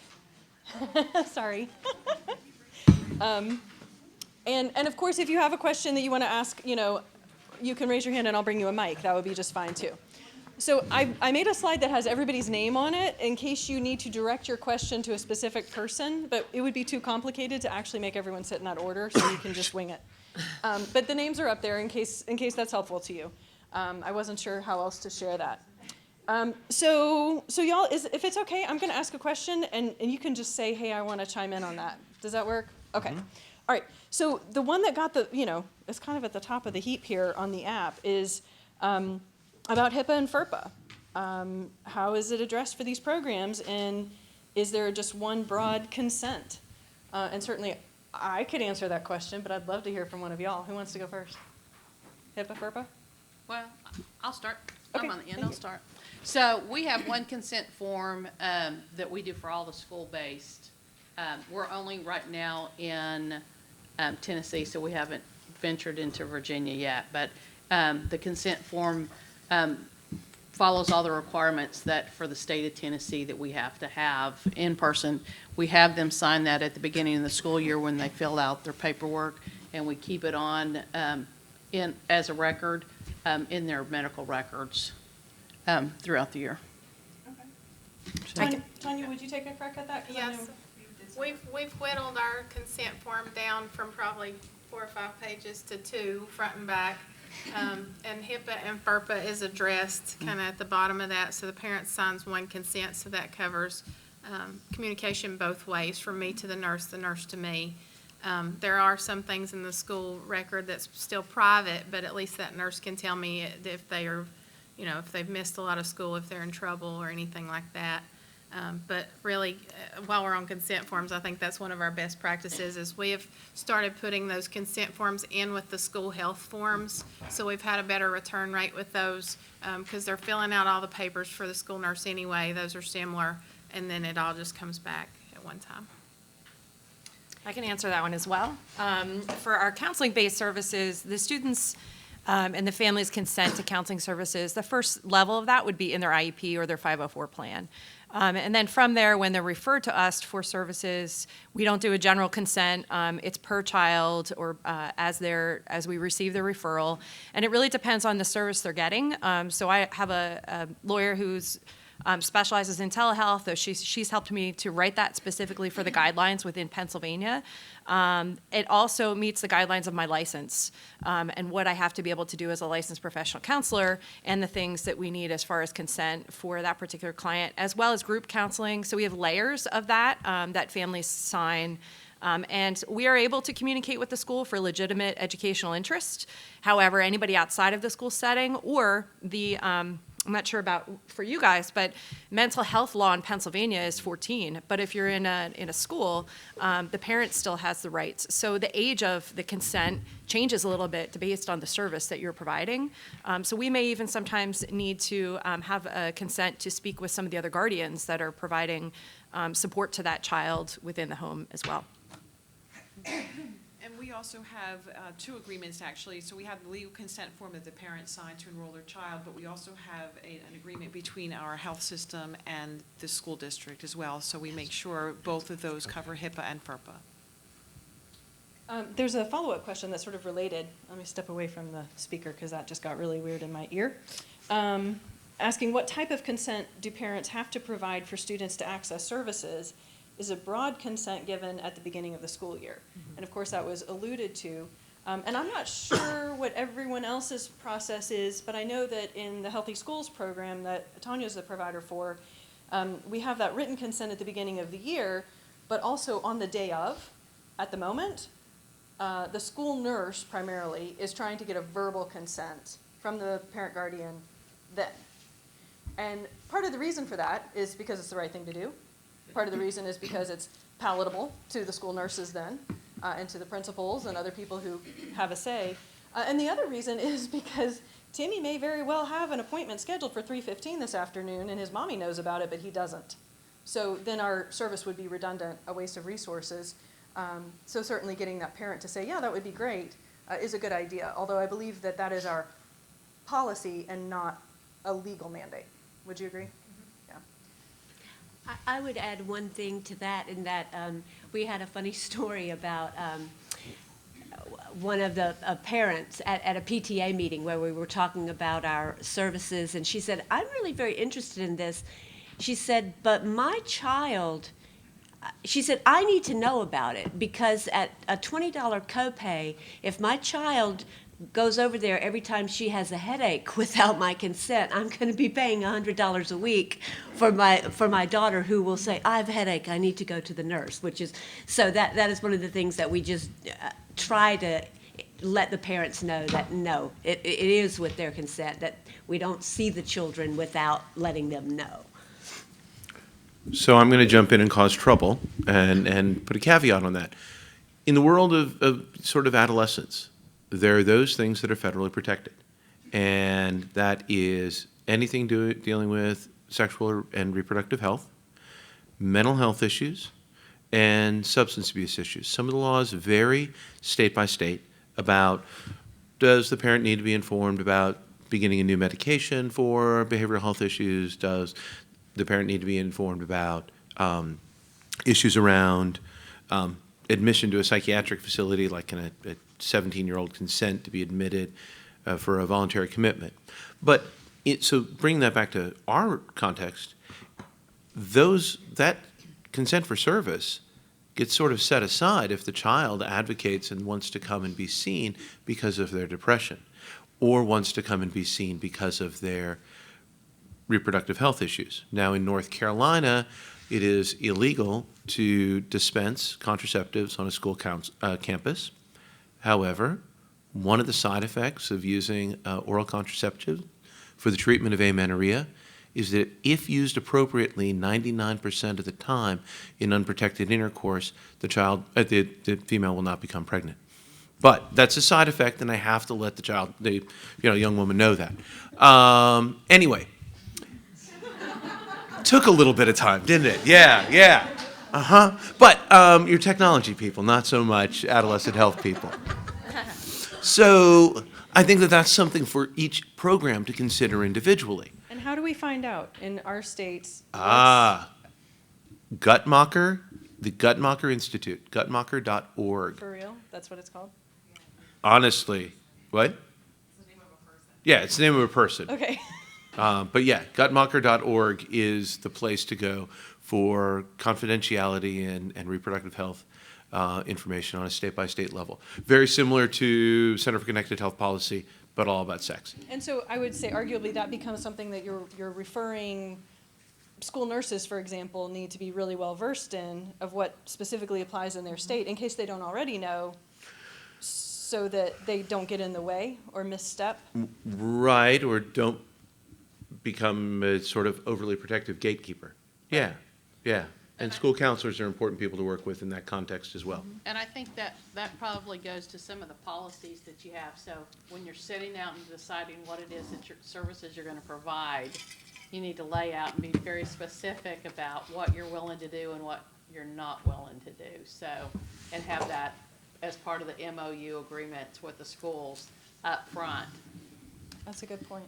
I'd like to add one more comment too about the consent form. So we, of course, we do the same thing Amanda mentioned. We call that day, but we have a checkbox. The parent has to choose one of two choices. If we cannot reach you within 10 minutes of the call or 15 minutes, do we have your permission to see your child? And 99.8% of families say yes. Because we have to remember, not all parents can answer their phone when they're at work.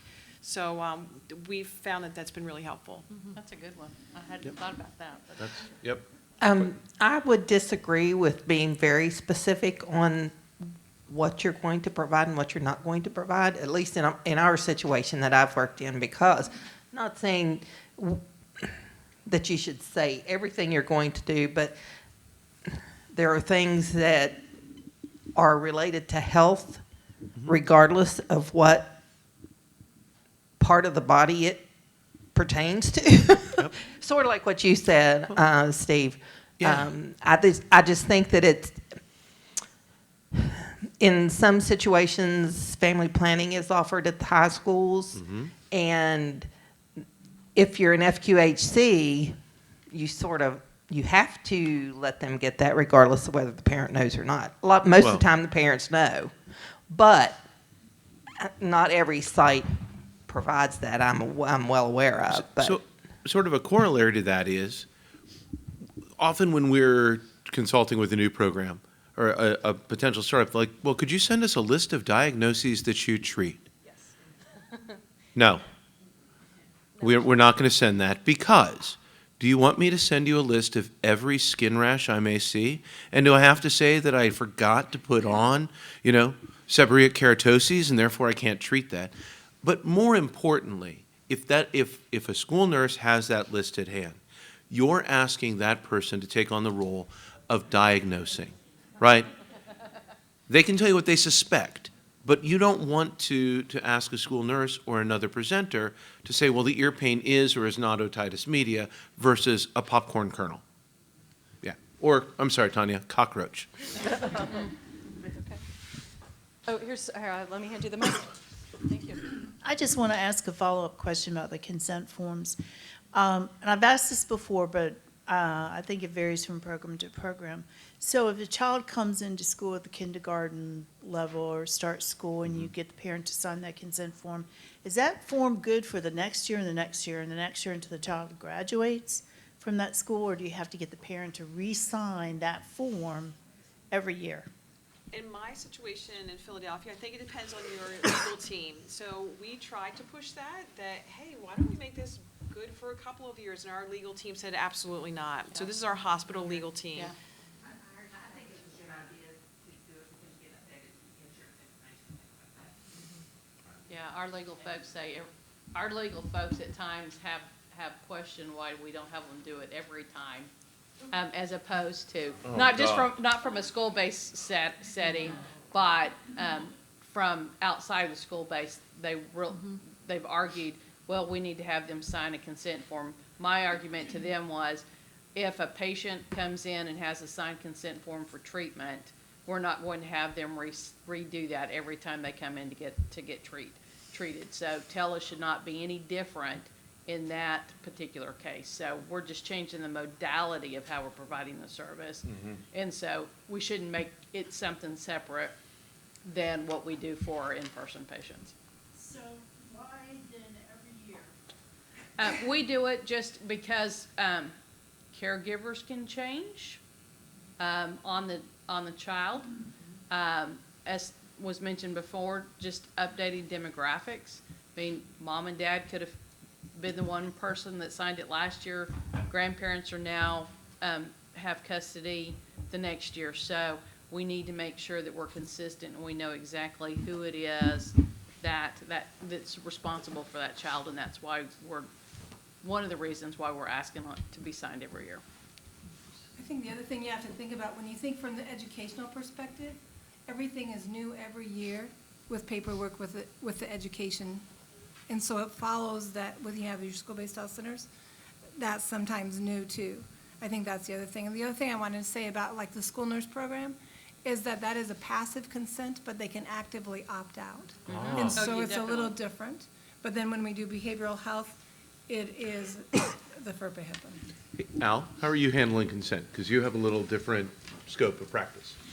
Yeah, most of what we do in sports medicine is tailored to the athletic trainers kind of being the beacon for a lot of the interactions we have with the students and the athletes.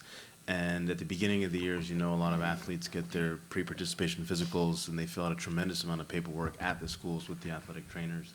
And rolled into those kind of fall paperwork pre-participation sessions is the consent forms then. But they do it every year, every grade of school. Thank you so much for saying the word sports physical. Pre-participation physical. Because I know that that's something that is not entirely clear if those can be done, are appropriate to be done by telehealth. It's bread and butter for a lot of school-based health centers to do the pre-participation physicals, but then when you start doing it over tele, does it suddenly become not okay? And I suspect the answer is state by state. So can we start with North Carolina? Yeah, we were having this discussion in the back, so our thinking is when the students, we're looking for heart problems that are gonna cause sudden death on the field. That's what these pre-participation physicals are for. Students aren't dying on the field from testicular cancer. Of course, that needs to be checked in adolescent boys. They're the prime age for that.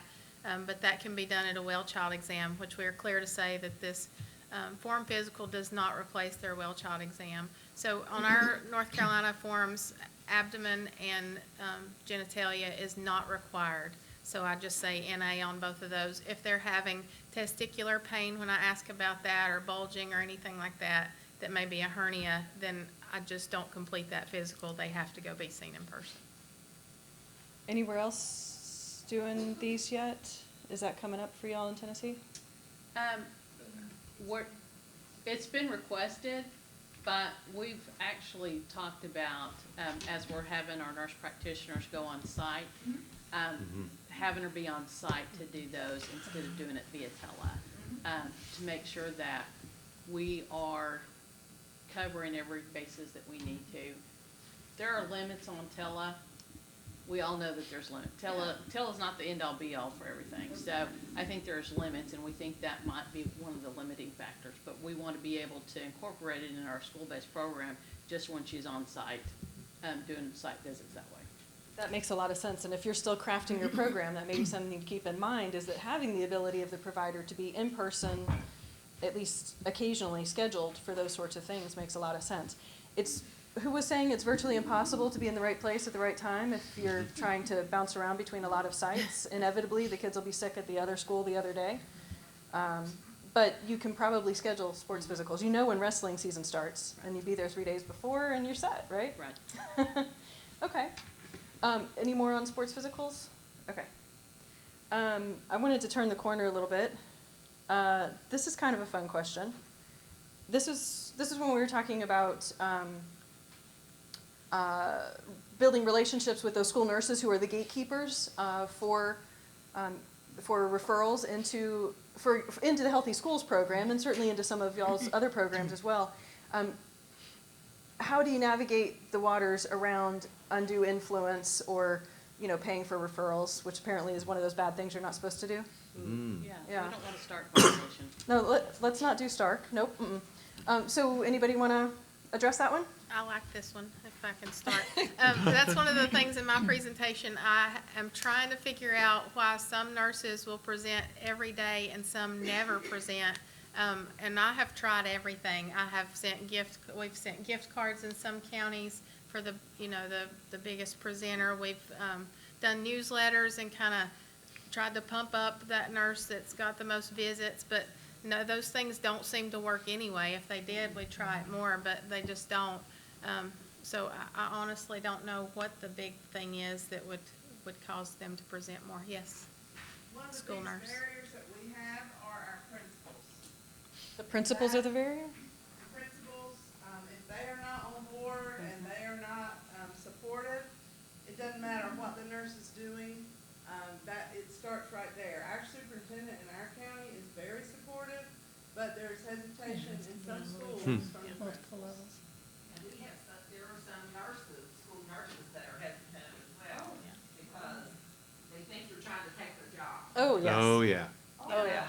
Yeah, and even though, but it does happen, but then we've got the really great gung-ho school nurses. Right. No, I know we've had, in Tanya's program, that in one county, after the 100th visit in that county, whoever happened to have the 100th visit, they got a $15 gift card to Chick-fil-A or something like that. More often, though, we take all the school nurses out to eat, and get together with them, into each semester, just to reward the group instead of, pointing out one nurse. But I think on the other side of that, our nurses are so smart that I think there's some things that I don't get. I mean, it probably looks like I treat more sinusitis than any provider in the world. But my nurses know if you've been sick 24 hours, it's viral. If they're requesting an antibiotic, I'm not going to give them one because it's against the guidelines. So, I mean, you know, they'll go ahead and say, you know, this is probably viral if you want to wait a few days if And- you're really after an antibiotic. And that's something that the nurses have learned over time. Yes. So this is sort of an education. Yeah, yep. I just wanted to jump in and say that it makes me think of what Steve was talking about earlier in relationships. And at PATH, we're extremely lucky because the lead school nurse for Pender County has been like a dog on a bone for telehealth for the past 8 years. So she sets the tone, and it's Kim, by the way. Hey, Kim. Kim. She sets the tone for all the other nurses. So when we presented this year for them, they had heard her talk about it so much, and she was so on board with it that every single one of them was excited to do it. And they have like a friendly competition, and Jackie's in here somewhere. She's like, I can't, she's sitting right there, she's like, I can't get anybody to do telehealth. So it's relationships on that I'm side. going to add on to that. Yeah. I think with the relationships piece, that's huge. With the schools that I work with, being able to, every school is run differently. Every one of my cyber schools that I work with has a different way of functioning. And so I might have my policies and procedures and the way I prefer to do it. If I can just cut and paste it, would be great, but I can't function that way. So custom kind of fitting what I do to them and anticipating what they need before they know that they even need it. Because this is what I do. I mean, I specialize in telehealth for online schools. Some of them are new to it. So if I can anticipate their needs first and explain it or give them an option or a resource or tell them about this conference or whatever it is, that gives a lot of credibility for what I do with them, as well as a resource. And I've already solved the problem before they even realized they had it. And that's really gone a long way with relationships, as opposed to some other agencies that are staffing agencies. They just come in, they have a staff person, they provide the service, but they don't really understand. And that's the biggest piece of feedback that I've gotten. You get our workflow, you get our school, you understand it. So wherever you're providing services, I think for, probably harder to do with 60 or 80 schools or, larger counties, but it matters. It does make a difference. And it's a lot of work, but it makes a difference. That's a great point. Was there, I saw a hand somewhere. Sorry, yes, I'm Bonnie Offit. I work with Tracy Haynes at Children's Hospital, and I'm the sort of lead physician, and it's sort of what you guys were talking about with these relationships. So because we're sort of new and we're early, I can do this, but whenever there are cases, I share them. So I'll take a picture and I'll write back an email to the group of nurses and say, oh, look, I found this, and look at this right ear and the left ear and the throat. And I think that sort of helps in the education as well as Kathy over at this school did one, makes them feel a little competitive. Like you guys are saying, I want to do one, because I get that. It's like, no one's coming in my office. But so I think that communication from maybe the lead, physician or nurse practitioner, I think helps try to get the volume up a little bit. I'd like to have one more comment about that. One of my colleagues had said she was nervous about having the kids go to the school-based health center. She works in a high school, because she said then they never learn how to access the care at a regular clinic. And that's one of the things that she's teaching the students. And so one of the things we were able to discuss then is that really telemedicine is how they will access care. That's how that generation will access care. But you have to take the time to understand what the barrier is. That's the message. And you have to have a relationship for them to tell you. Yeah. Right, because they may spend 3 years nodding and smiling in meetings, telling you it's lovely, and they can't wait to use it, and then never turn the equipment on ever, ever, ever, ever. Yeah. Not that happened with us. So maybe a follow-up question there on the high school-aged kids. The question was, does anyone have a thriving high school-based program? We're just starting a partnership for school-based health center, and are starting at the high school because it has the most students, which, I get, that makes sense. Anybody want to start with that one? Yeah? Well, we have integrated care, and we're at capacity on the mental health side at the high school. So I would say that it depends on what you serve. Primary care, not so much, even though it is growing. but because the nurse practitioner works so closely with our licensed therapist, they can talk about, the primary care can say, this little girl's got a stomach ache, but I don't really see anything physically wrong. Let's do a quick assessment, and she's right there, and then we can figure out, yeah, something's going on. So that's how we've done it, is by offering mental health as well as primary care through Coastal Horizons. Okay, who else? You got to remember those high school students want to go home. So they're less likely to want to use us because they're going to hear that we're going to make them stay at school. They want to go home and go to the doctor's office. So we haven't in ballot with our Tennessee schools, haven't been very successful with the high school students. But when I was in West Texas, one of the things that we did in our school-based programs was for the high school kids, it was more about figuring out what their real needs were. So we had a very productive nutritionist that offered nutritional counseling for the overweight kids to work with them through Tele. And it was something that their parents wouldn't necessarily take them in to go see, so that they could get in front of a nutritionist and work on the eating habits and how they can work within the environment of what the food sources are at home. And that was where we found some success with the high school kids. It wasn't in the primary care, because yes, they all want to go home or they all want to do this, but it was in those niche areas where they knew that they weren't going to be able to get access to those services because their parents didn't see necessarily the need for it, and they could get it through the school-based program that way. That's great, and that's not even necessarily for like mental health Yeah. or reproductive health reasons, but just because the kids realize they need it. I like that. You got something else? I think that it comes back to relationships. We have a young, dynamic, well, she's relatively young, dynamic nurse at one of our high schools, and her husband is a coach. And right there is the relationship that helps her, in general, have a better relationship with the students in that high school than 2 nurses ago, than the prior nurse did, who was older and more of a maternal approach. But because she's young, because she likes the service, because she did an internship with me when she was in college 10 years ago, maybe, I don't know, she is much more productive as far as pushing folks, both at the high school and the elementary school, towards our program. One of the other things to consider is, are you talking to the students about what they need? So are you looking, and we're not successful at this, do you have a youth advisory group who's sort of, it should be their voice guiding your program? And sometime when we've got a lot of free time, we'll set that up and make it work. But that is a sort of tenet of, youth empowerment type work, is Right. to have youth advisory councils. If you have a student group at your high school that is in health professions, there's a couple different flavors of that out there. That could be a no-brainer for your advisory group right there, and they get to put something very cool on their resumes for college. And I would also chime in that, once again, the School-Based Health Alliance is the authority on how to set these up. So if you ever need a framework for that, visit that School-Based Health Alliance website. They have all the tools for what that can look like to get that guidance from the high school. I have a different spin on high school. Yes, ma'am. So I'd say the youngest that we have provided services for is second grade, doing art therapy and play therapy and all types of interactive games virtually. But we do a lot with high schools. I'd say that's really the area where we have the most success with attendance of the students. But there's pieces that we've learned over time. The high school kids in cyber school, they sleep, they work, they stay up late, they're gaming, they do whatever.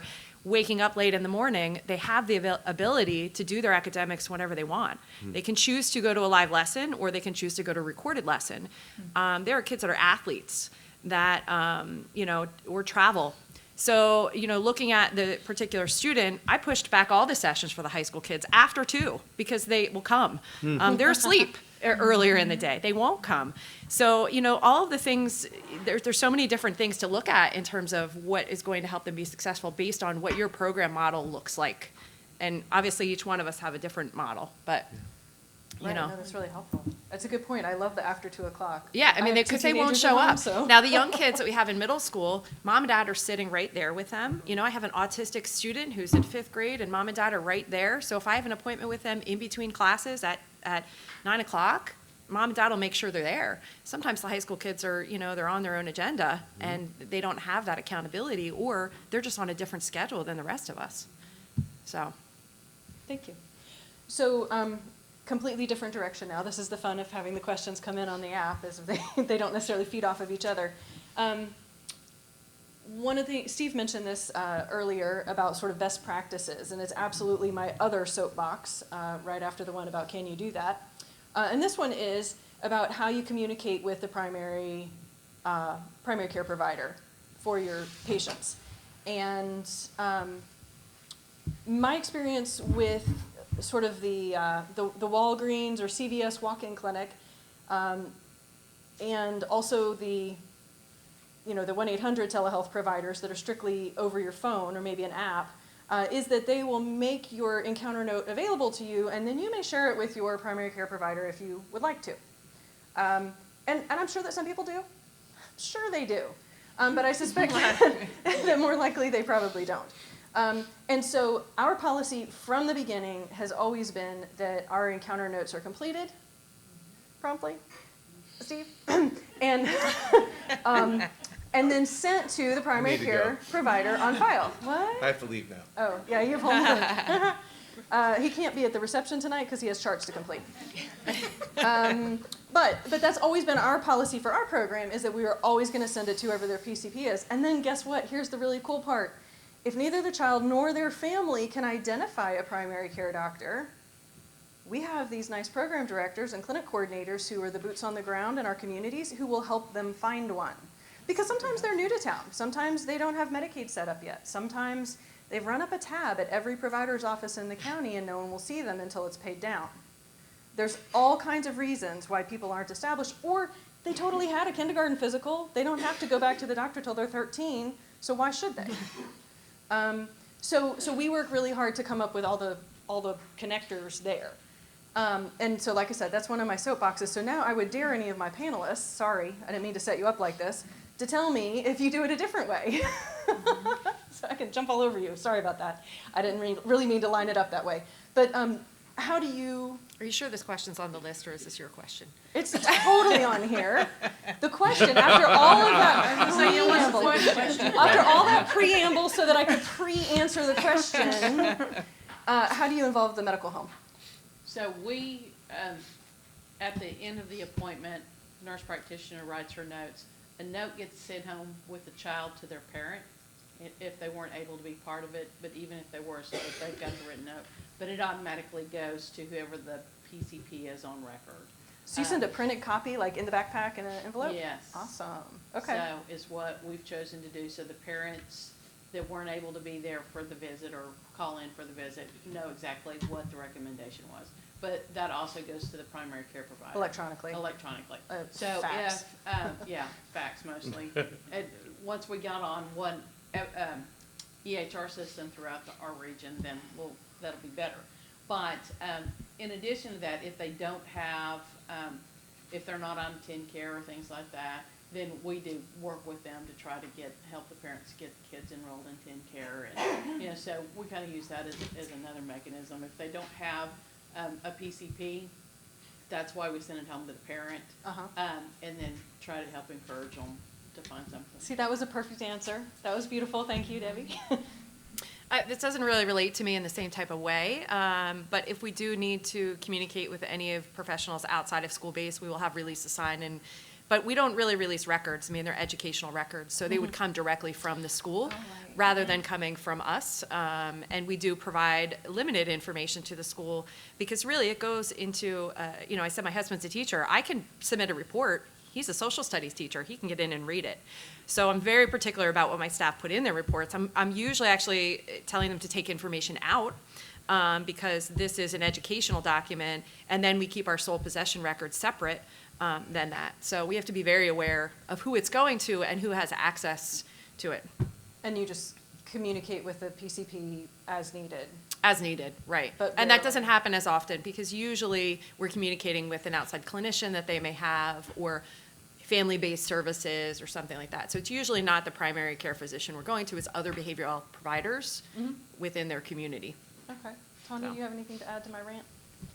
No, we always always call the parent at the end of every visit, make a plan with them, so they always get a call, and then the note goes to the provider every time, unless there's not one identified. Okay.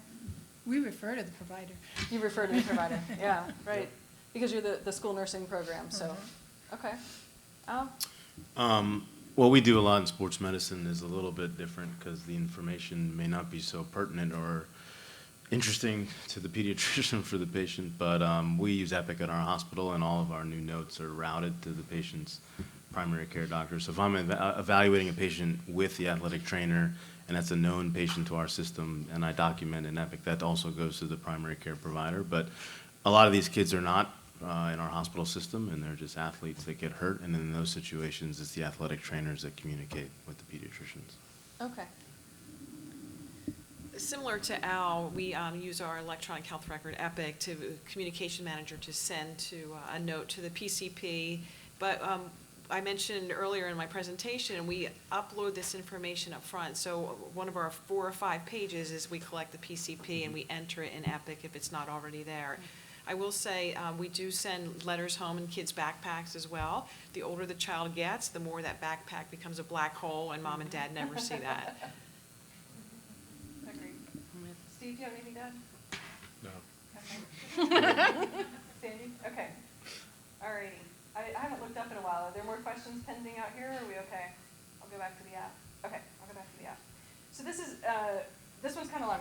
I'm sorry, I'm not even holding the mic. I'll do it, I'll read the whole thing. It says, do any of you use a program evaluator to generate program outcomes and guide strategic planning? I'm a research methodologist and evaluator for program and policy implementation, and I see many opportunities for collaboration between our fields to optimize outcomes. I'd love to hear more about what evaluation activities are ongoing and which are working or not working, and what do you all need from evaluators? Time. We need their time. You need time. Time. Yeah, so, whoever you are, I would love to talk to you more afterwards. She's on the side there. Great. Thank you. Thank you. But, so it's really expensive to do an evaluation and to do the level of evaluation that programs deserve. We looked at, when we were at 50 schools, we looked at partnering with the Shep Center at UNC to evaluate both health and academic outcomes, and it was going to be $250,000 to do a 3-year study. And Robert Wood Johnson didn't want to fund us, so I didn't win the lottery. But I think that when we think about evaluation, we were thinking on the grand scale, we need to think about smaller scales. So we do send home a parent evaluation, with after every visit. However, our return is 10 to 15%, and we only get them back from people who love the program or absolutely hated the program. Yeah. The bell curve. Yeah. Right? Yeah. So, and this is one of the big challenges in healthcare evaluation in general. I'm evaluated, part of my compensation plan with my health system is the likelihood to refer for the patients who I see. Like, would they refer? They would come back to you? Yeah. And how do you get a sample size large enough to offset that one patient in February who I told I'm not going to give you antibiotics because it's only been 3 days of sinusitis, to offset that over the 250 to 500 patients I see during a month, when the sample size that they get is like 5 for the month. So I think there are challenges that we need to think through how to work on. But I agree we need to do more. And hopefully with this NIH funding, we can begin to explore ways to do that and then develop some research. So I would reiterate the question a little different. What is anybody else evaluating? I know what we measure, but what is anybody else measuring? What's working? What doesn't work? What shows useful stuff? Anything? We're just measuring satisfaction, what they would do if it wasn't, if the option wasn't available. So would they have gone to an urgent care? Would they have gone to their primary care? Those kind of things. So one of the things that we want to be able to track throughout not just the school-based program, but through all telehealth that we do, is how much time and resources are we saving the parents by not by having tele as an option and not having to travel. So, you know, those are the things that we want to be able to look at, because we all know, most people realize that, especially in the school-based program, you mentioned it, we're not going to make money doing school-based. That's not what the purpose is. Right. So we have to look at what's the value add and who is the value add for. It's for the patients, it's for the family members, and it's for the health of the communities. I mean, so those are the things that we want to be able to start looking at and tracking over time. We do send out surveys to administrators and to end users every year. To the administrators too, like to your school principals? Principals, superintendents, Ooh, and then that's a good idea. Yeah, Someone write that one down. Yeah, really. Yeah. Write that one down, Donna. I think one of our, gauges is attendance. Because we're providing counseling on a regular basis, weekly or biweekly, it takes a long time to onboard the kids and really to get them, they're new to an online school, so they're trying to understand the system, and then to try to get them engaged in counseling. But once we do, and they start to see the benefits of it, the ones that are attending regularly. So we often do consultations, and we weed out the kids, really, that maybe you have a kid coming from residential, or they came from a partial hospitalization, or alternative schools where they received counseling every day, and they come to an online school and it's not appropriate. So we weed them out rather quickly, and then the ones that are attending and utilizing services regularly is a great gauge, because we know that, it just tells us a lot of information right there. I was actually pleased to hear Steve talking earlier about working on this thing, because when I've been at the National School-Based Health Alliance, one of the things that I have, tried to say, because some school-based health centers or programs like mine are very small, and we're not data researchers, and we don't have the capacity to set up the data so that we can collect it. But if somebody like in this group that could do the national thing where all of the school-based health centers could input our data, then we would have the data that we need to then go to our funders and say, this is the impact that we're having. Can we have that, please? Steve, that's on your to-do list? Yeah. I'll get right on that after I get my charts done or not? Right after your charts are done. All right. No charts, this is more important. Okay, great. Can I chime in real quick? So, first thing, in our actual program, looking at youth sports and athletic trainers, we're not charting a whole lot from the perspective of the patient. Surgeons are typically one-dimensional, so what we look at is, how many referrals we get to our clinic as a result of doing this program, how many surgeries we get out of that, which helps us and not necessarily the families. And some of the other work that I do with our general sports medicine clinic, our outpatient clinic, one of the things that we looked at was the cost to the orthopedic department. So as a specialist, lots of people go to urgent cares and pediatricians' offices and things like that, and they all just get sent over to orthopedics. And then we wind up triaging people and whittling people out. And we invariably find that like 75% of the new patients we need to see don't need to be seen. In our world, we try to look at the cost saved by our orthopedic department in terms of labor costs, right? So for every patient that doesn't show up, that's one less patient that MA has to take their height and weight. It's one less person that has to be checked in, that sort of thing. We added some of those costs up. So it's not specific to school-based healthcare in general, but it's just something else to kind of look at as you're using telemedicine for different uses. I hadn't thought about that piece. I like that. I just want to add one more piece, and it's not so much what we're measuring, but we have a CHOP employee who's working on his dissertation, and he is going to study school telehealth. So he wants to do it for us. We're like, hey, go for it. And he submitted an IRB. He did the IRB submission. He's gotten permission to harvest data from the school district and from our EHR. So again, it's small scale, but we're hopeful that will give us some information that we don't have today. Anything else on that? Okay. All right. Changing direction one more time completely. This one's about like the getting started and equipment and software. We have really not talked about equipment at all, except for the cool picture of the tricorder that was on that one slide. That's what we use. We use tricorders. It's pretty cool. Yep. What is that, Star Trek? Yes. Yeah, Star Trek. Okay, so anyway, here's the question. Stop now. Obviously not a Trekkie. Okay, can you tell them what the tricorder is, please? So tricorder in the original Star Trek is what they scan devices with, and actually about Scan 5 years patients, ago, scan patients. they scan people with, and it could like do a full body assessment.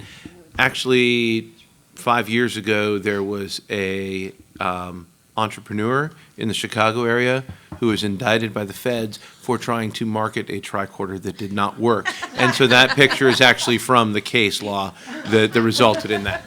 But the tricorder did lead to some interesting evolution. So there was a X Prize challenge 3 to 4 years ago, maybe a little bit longer, around trying to put into a handheld device multiple aspects of healthcare. And there were a bunch of different companies, Scandu and some others, that were competing in that. So equipment is a slippery slope, because what we don't want to do is say, I use the Rubbermaid product, and the Rubbermaid product is amazing.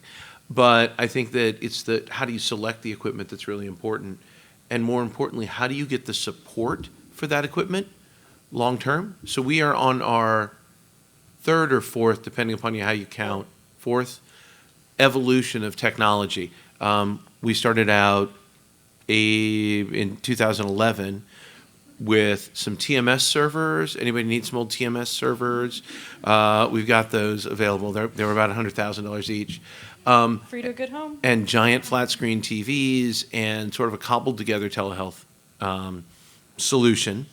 Then moved to an option with a cart-based solution. We went through 2 iterations of that and eventually ended up stripping off the vendor-provided software and using a different platform to connect the cameras, and it worked so much better. And then from there moved to one of the small, more nimble devices that's on the market. And I think that when you're thinking about technology and what you want, unfortunately people come to us all the time and are like, well, what product do you use? Why does that matter? That's not where you want to start this conversation at all. You want to start out, well, what do you want to do and what do you need? So tablet to tablet for doing behavioral health or nutrition counseling is great, but I get concerned about screen size resolution on tablets, and is that not the resolution but the screen size, and is that going to be engaging enough? Well, I watch my 13-year-old and I watch my, the 16 and 17-year-old that I hang out with a bunch, talk with their friends all the time on their little screen, and they have great engagement. And so it may be my bias that I need the big screen so I can see all of the tics and facial expressions. Don't limit yourself when you purchase your equipment. Don't get something that only lets you look at the left nair and you can't look at the ears, because you might want to look at ears down the road. So try to get some, if you're looking at a platform, make sure you can grow with it and it can grow with your program. Okay.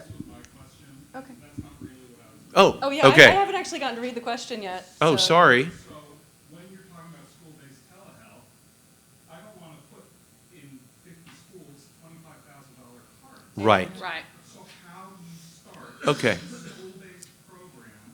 Who owns the equipment, and how can you do it on the cheap? Yep. So I would say arguably there's lots of ways to do it. There's not one answer to that, but we could probably give you a couple along the tables here. One of the questions that I asked was, look, there's a big difference between doing WebEx and buying a product like American Web. Mm-hmm. So we're talking about a large discrepancy in cost. Yes. Is it possible, have you guys done this, where you just slap a $100 webcam, a microphone, and then use WebEx or Zoom Yes. or other kinds of systems? Will that work? Well, it depends on what you want to do, right? I mean, I would take the leisure to answer this question first to say, are you going to try to diagnose an ear infection? Then no, your solution doesn't work. Well, Because- except that you can buy one of the small Firefly otoscopes. Sorry, mentioned a brand name, but they're USB-based otoscopes that can go into a PC. And you can outfit a PC. The folks at Fort Worth have done this, and they're using about a $1,700 setup per school that's PC-based. Based off of a laptop, basically. Based off a laptop and using WebEx, Zoom, or a similar platform. Yeah. So that fits right in with my whole can you do that thing? Sure. Just make sure that you can see all the things you want to diagnose or hear them. Yeah, stethoscopes. I mean, there's a USB device for any of those out there that can connect into a PC. And when you're doing large scale, like they said, the biggest thing that you want to make sure that when you're looking at any kind of platform is that it's interoperable with other platforms.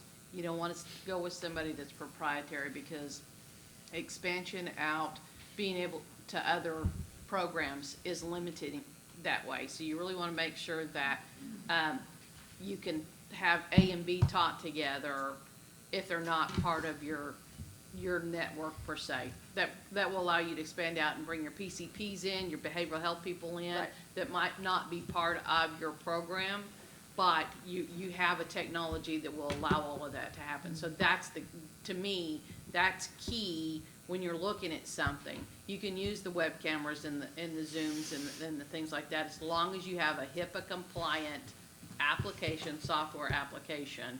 It really doesn't matter. You just want to make sure it can talk to multiple things, in my opinion. When you put the equipment in the schools, do we own the equipment? Do the schools have to own the equipment? I mean, In our particular case, we're providing the technology to the schools, and we're not charging them to do that. So, And the that's- same for my program. Same And for mine. Same, I think, across. However, If you find a this- school district that wants to buy the equipment, oh, that's awesome. Yeah, let them, Yeah, but, you yeah. know, most of them are saying, we don't have the funds to do that, or the resources to maintain them and things like that, so. But will you bring, oh, sorry, Al, go ahead, jump in. It's okay. So this is a very sensitive topic for me at our institution because, you know, Steve kind of alluded to it. I think a lot of people talk about hardware, they talk about software. You're going to go to the exhibit hall and see all sorts of companies there, but I think it really gets down to the bare bones of what you're going to be doing with whatever devices you use. Orthopedics, you know, it's very simple, right? So we look at x-rays, we look at lacerations, we talk to people. Anything with a camera and a microphone where you can see the other person, you can see an image is totally fine. Obviously, if you're going to have attachments like otoscopes and stethoscopes and all sorts of stuff, you're gonna need more sophisticated equipment. My personal bias as a physician entrepreneur, you know, in this space is to really start with a minimalistic approach. I would probably find something that costs $100 or something that's very cheap, something with a camera, a microphone. Start there, and as time goes on, you're going to be like, oh, it'd be really cool if I could do this, or really cool I could do that, and then you can add and build out as you need to. Our hospital in particular went out and bought these, you know, we use video is one app we use, and then we have an America Well app, so we have two platforms, and they kind of put the cart before the horse because they went out and paid a lot of money for these sophisticated programs, but guess what? They couldn't find the doctors to use them, you know, and this isn't necessarily for our school-based thing, it's just our telemedicine offering in general. So now they're kicking and clawing, trying to get all these people to use these expensive platforms. So you want to make sure that you engage, whether it be your nurses in the schools, whether it be your physician champions, the actual people who are going to walk the walk and talk the talk and use whatever it is you're going to buy, and engage with them, and maybe even have a conversation decision with those folks, because they're the ones that are actually going to be using it. Well said. That's what I was going to say. I was going to say, Yeah. it needs to be ease of use on the school side. You need to have those providers in, whoever's going to be on the computer side. They need to feel comfortable that their license is not in jeopardy because of what they're seeing. And then we provide the equipment, but the school insures it. But the school Oh, insures. interesting. Because we can't guarantee what's going to happen You on their can't side. control its physical location. Brittany? you have So something? in my case, it's a little different. The schools provide the computers to the students, they maintain them, so it's very easy for me. But in terms of, I can't answer your question directly, but if you are a behavioral health provider, there is a website that was developed by Jay Ostrowski, who presents and is a consulting partner for Matrix, which is telementalhealthcomparisons.com, where you can go, and he has a bunch of different features that compare and contrast what you might be looking for. I know personally I went through multiple platforms because every time my program grows or changes, I need something different. So something that can grow with you, and the technology is changing. So when you look at one company and they're not able to say that they're HIPAA, not compliant, but HIPAA, you know, aware, whatever the words are they use now, 2 weeks later it's changed. I mean, it's changing so fast, and programs are developing so fast. So I personally just have done a lot of my own research and picked the brains of others, and Yeah, and I want to add one thing as well, because I feel your pain. I've been in that seat where, you just want somebody to tell you. What I would recommend is that you ask any vendor you talk to put you in touch with people, schools, health systems that are using it. That's where you're going to find out the real experience. Also, for us, it was important to understand if it could integrate with our electronic health record, and if not, when, to avoid that duplication for the providers, or the school nurses, so they're not entering the information into two systems. So that would be my recommendation. That's a great point. No, I would ask the rest of the question that, as it was typed in the app, was what does it look like on the provider side? So I don't know, Tanya, would you describe your setup since you see patients on our network all the time? Ours is web-based. Ours is web-based, so we just, I just log into the. No, but you're sitting at a desk. Yes. With a proper size keyboard. One monitor, two monitors, webcam. I usually just use my laptop. Sometimes I have an external monitor. And do you wear headphones? Not always. I feel like I can hear just as well without them. Okay. Just over the speakers on your computer? Yeah. Okay. What about you, Al? Are you on your phone? Yeah, so I use mostly mobile devices. I have 2 cell phones, a iPad, and a Surface Pro. So I that's know. enough for you? I know, right? I'm always that nerdy guy sitting at home or in clinic with multiple devices. I actually do that because sometimes you pull up on the app. It's a video app. You pull it up on your phone and it freezes. Pull it up, it doesn't work. Your phone dies, whatever. It's always nice to have like backup things. But again, in orthopedics, it's very simple. So I just need anything where I have a camera and a microphone. Some of the other docs use a desktop computer because they have like webcams on their computers in clinic. But I prefer mobile things just so I can do it from wherever I'm at and be more versatile. And no, I think to Debbie's point earlier, I feel like this was from your program telling me about like historic that, and I know like old telehealth equipment worked in a way that the provider had to have a codec on their end to connect into codec-based systems where the patient was. And that's not the case anymore. Because they're web-based, anybody who can open a browser and log in, for the most part, would be able to get there. So the provider side can be as simple as the computer they already have. I would never ask a provider to maintain a second laptop just to see my patients. That seems a little silly. Okay. Did that help? Yes, very much. Great. Awesome, great. Is there anything else from the crowd here? We're kind of closing in on time. We've had like almost an hour of questions, and I really, really thank you guys so much for all of your input. And I would say arguably everybody's going to be here for at least a few more minutes after this. If you need to grab anyone for more direct stuff, you can find us all in the app. And I think I will wrap it And at the that. reception, probably. We'll and, be at the you know, reception. I have those little red tickets, so. Upstairs. So You wanna anyway, give us thank your you little so red much for tickets sticking when you around. take this too. And thank you guys. Yeah.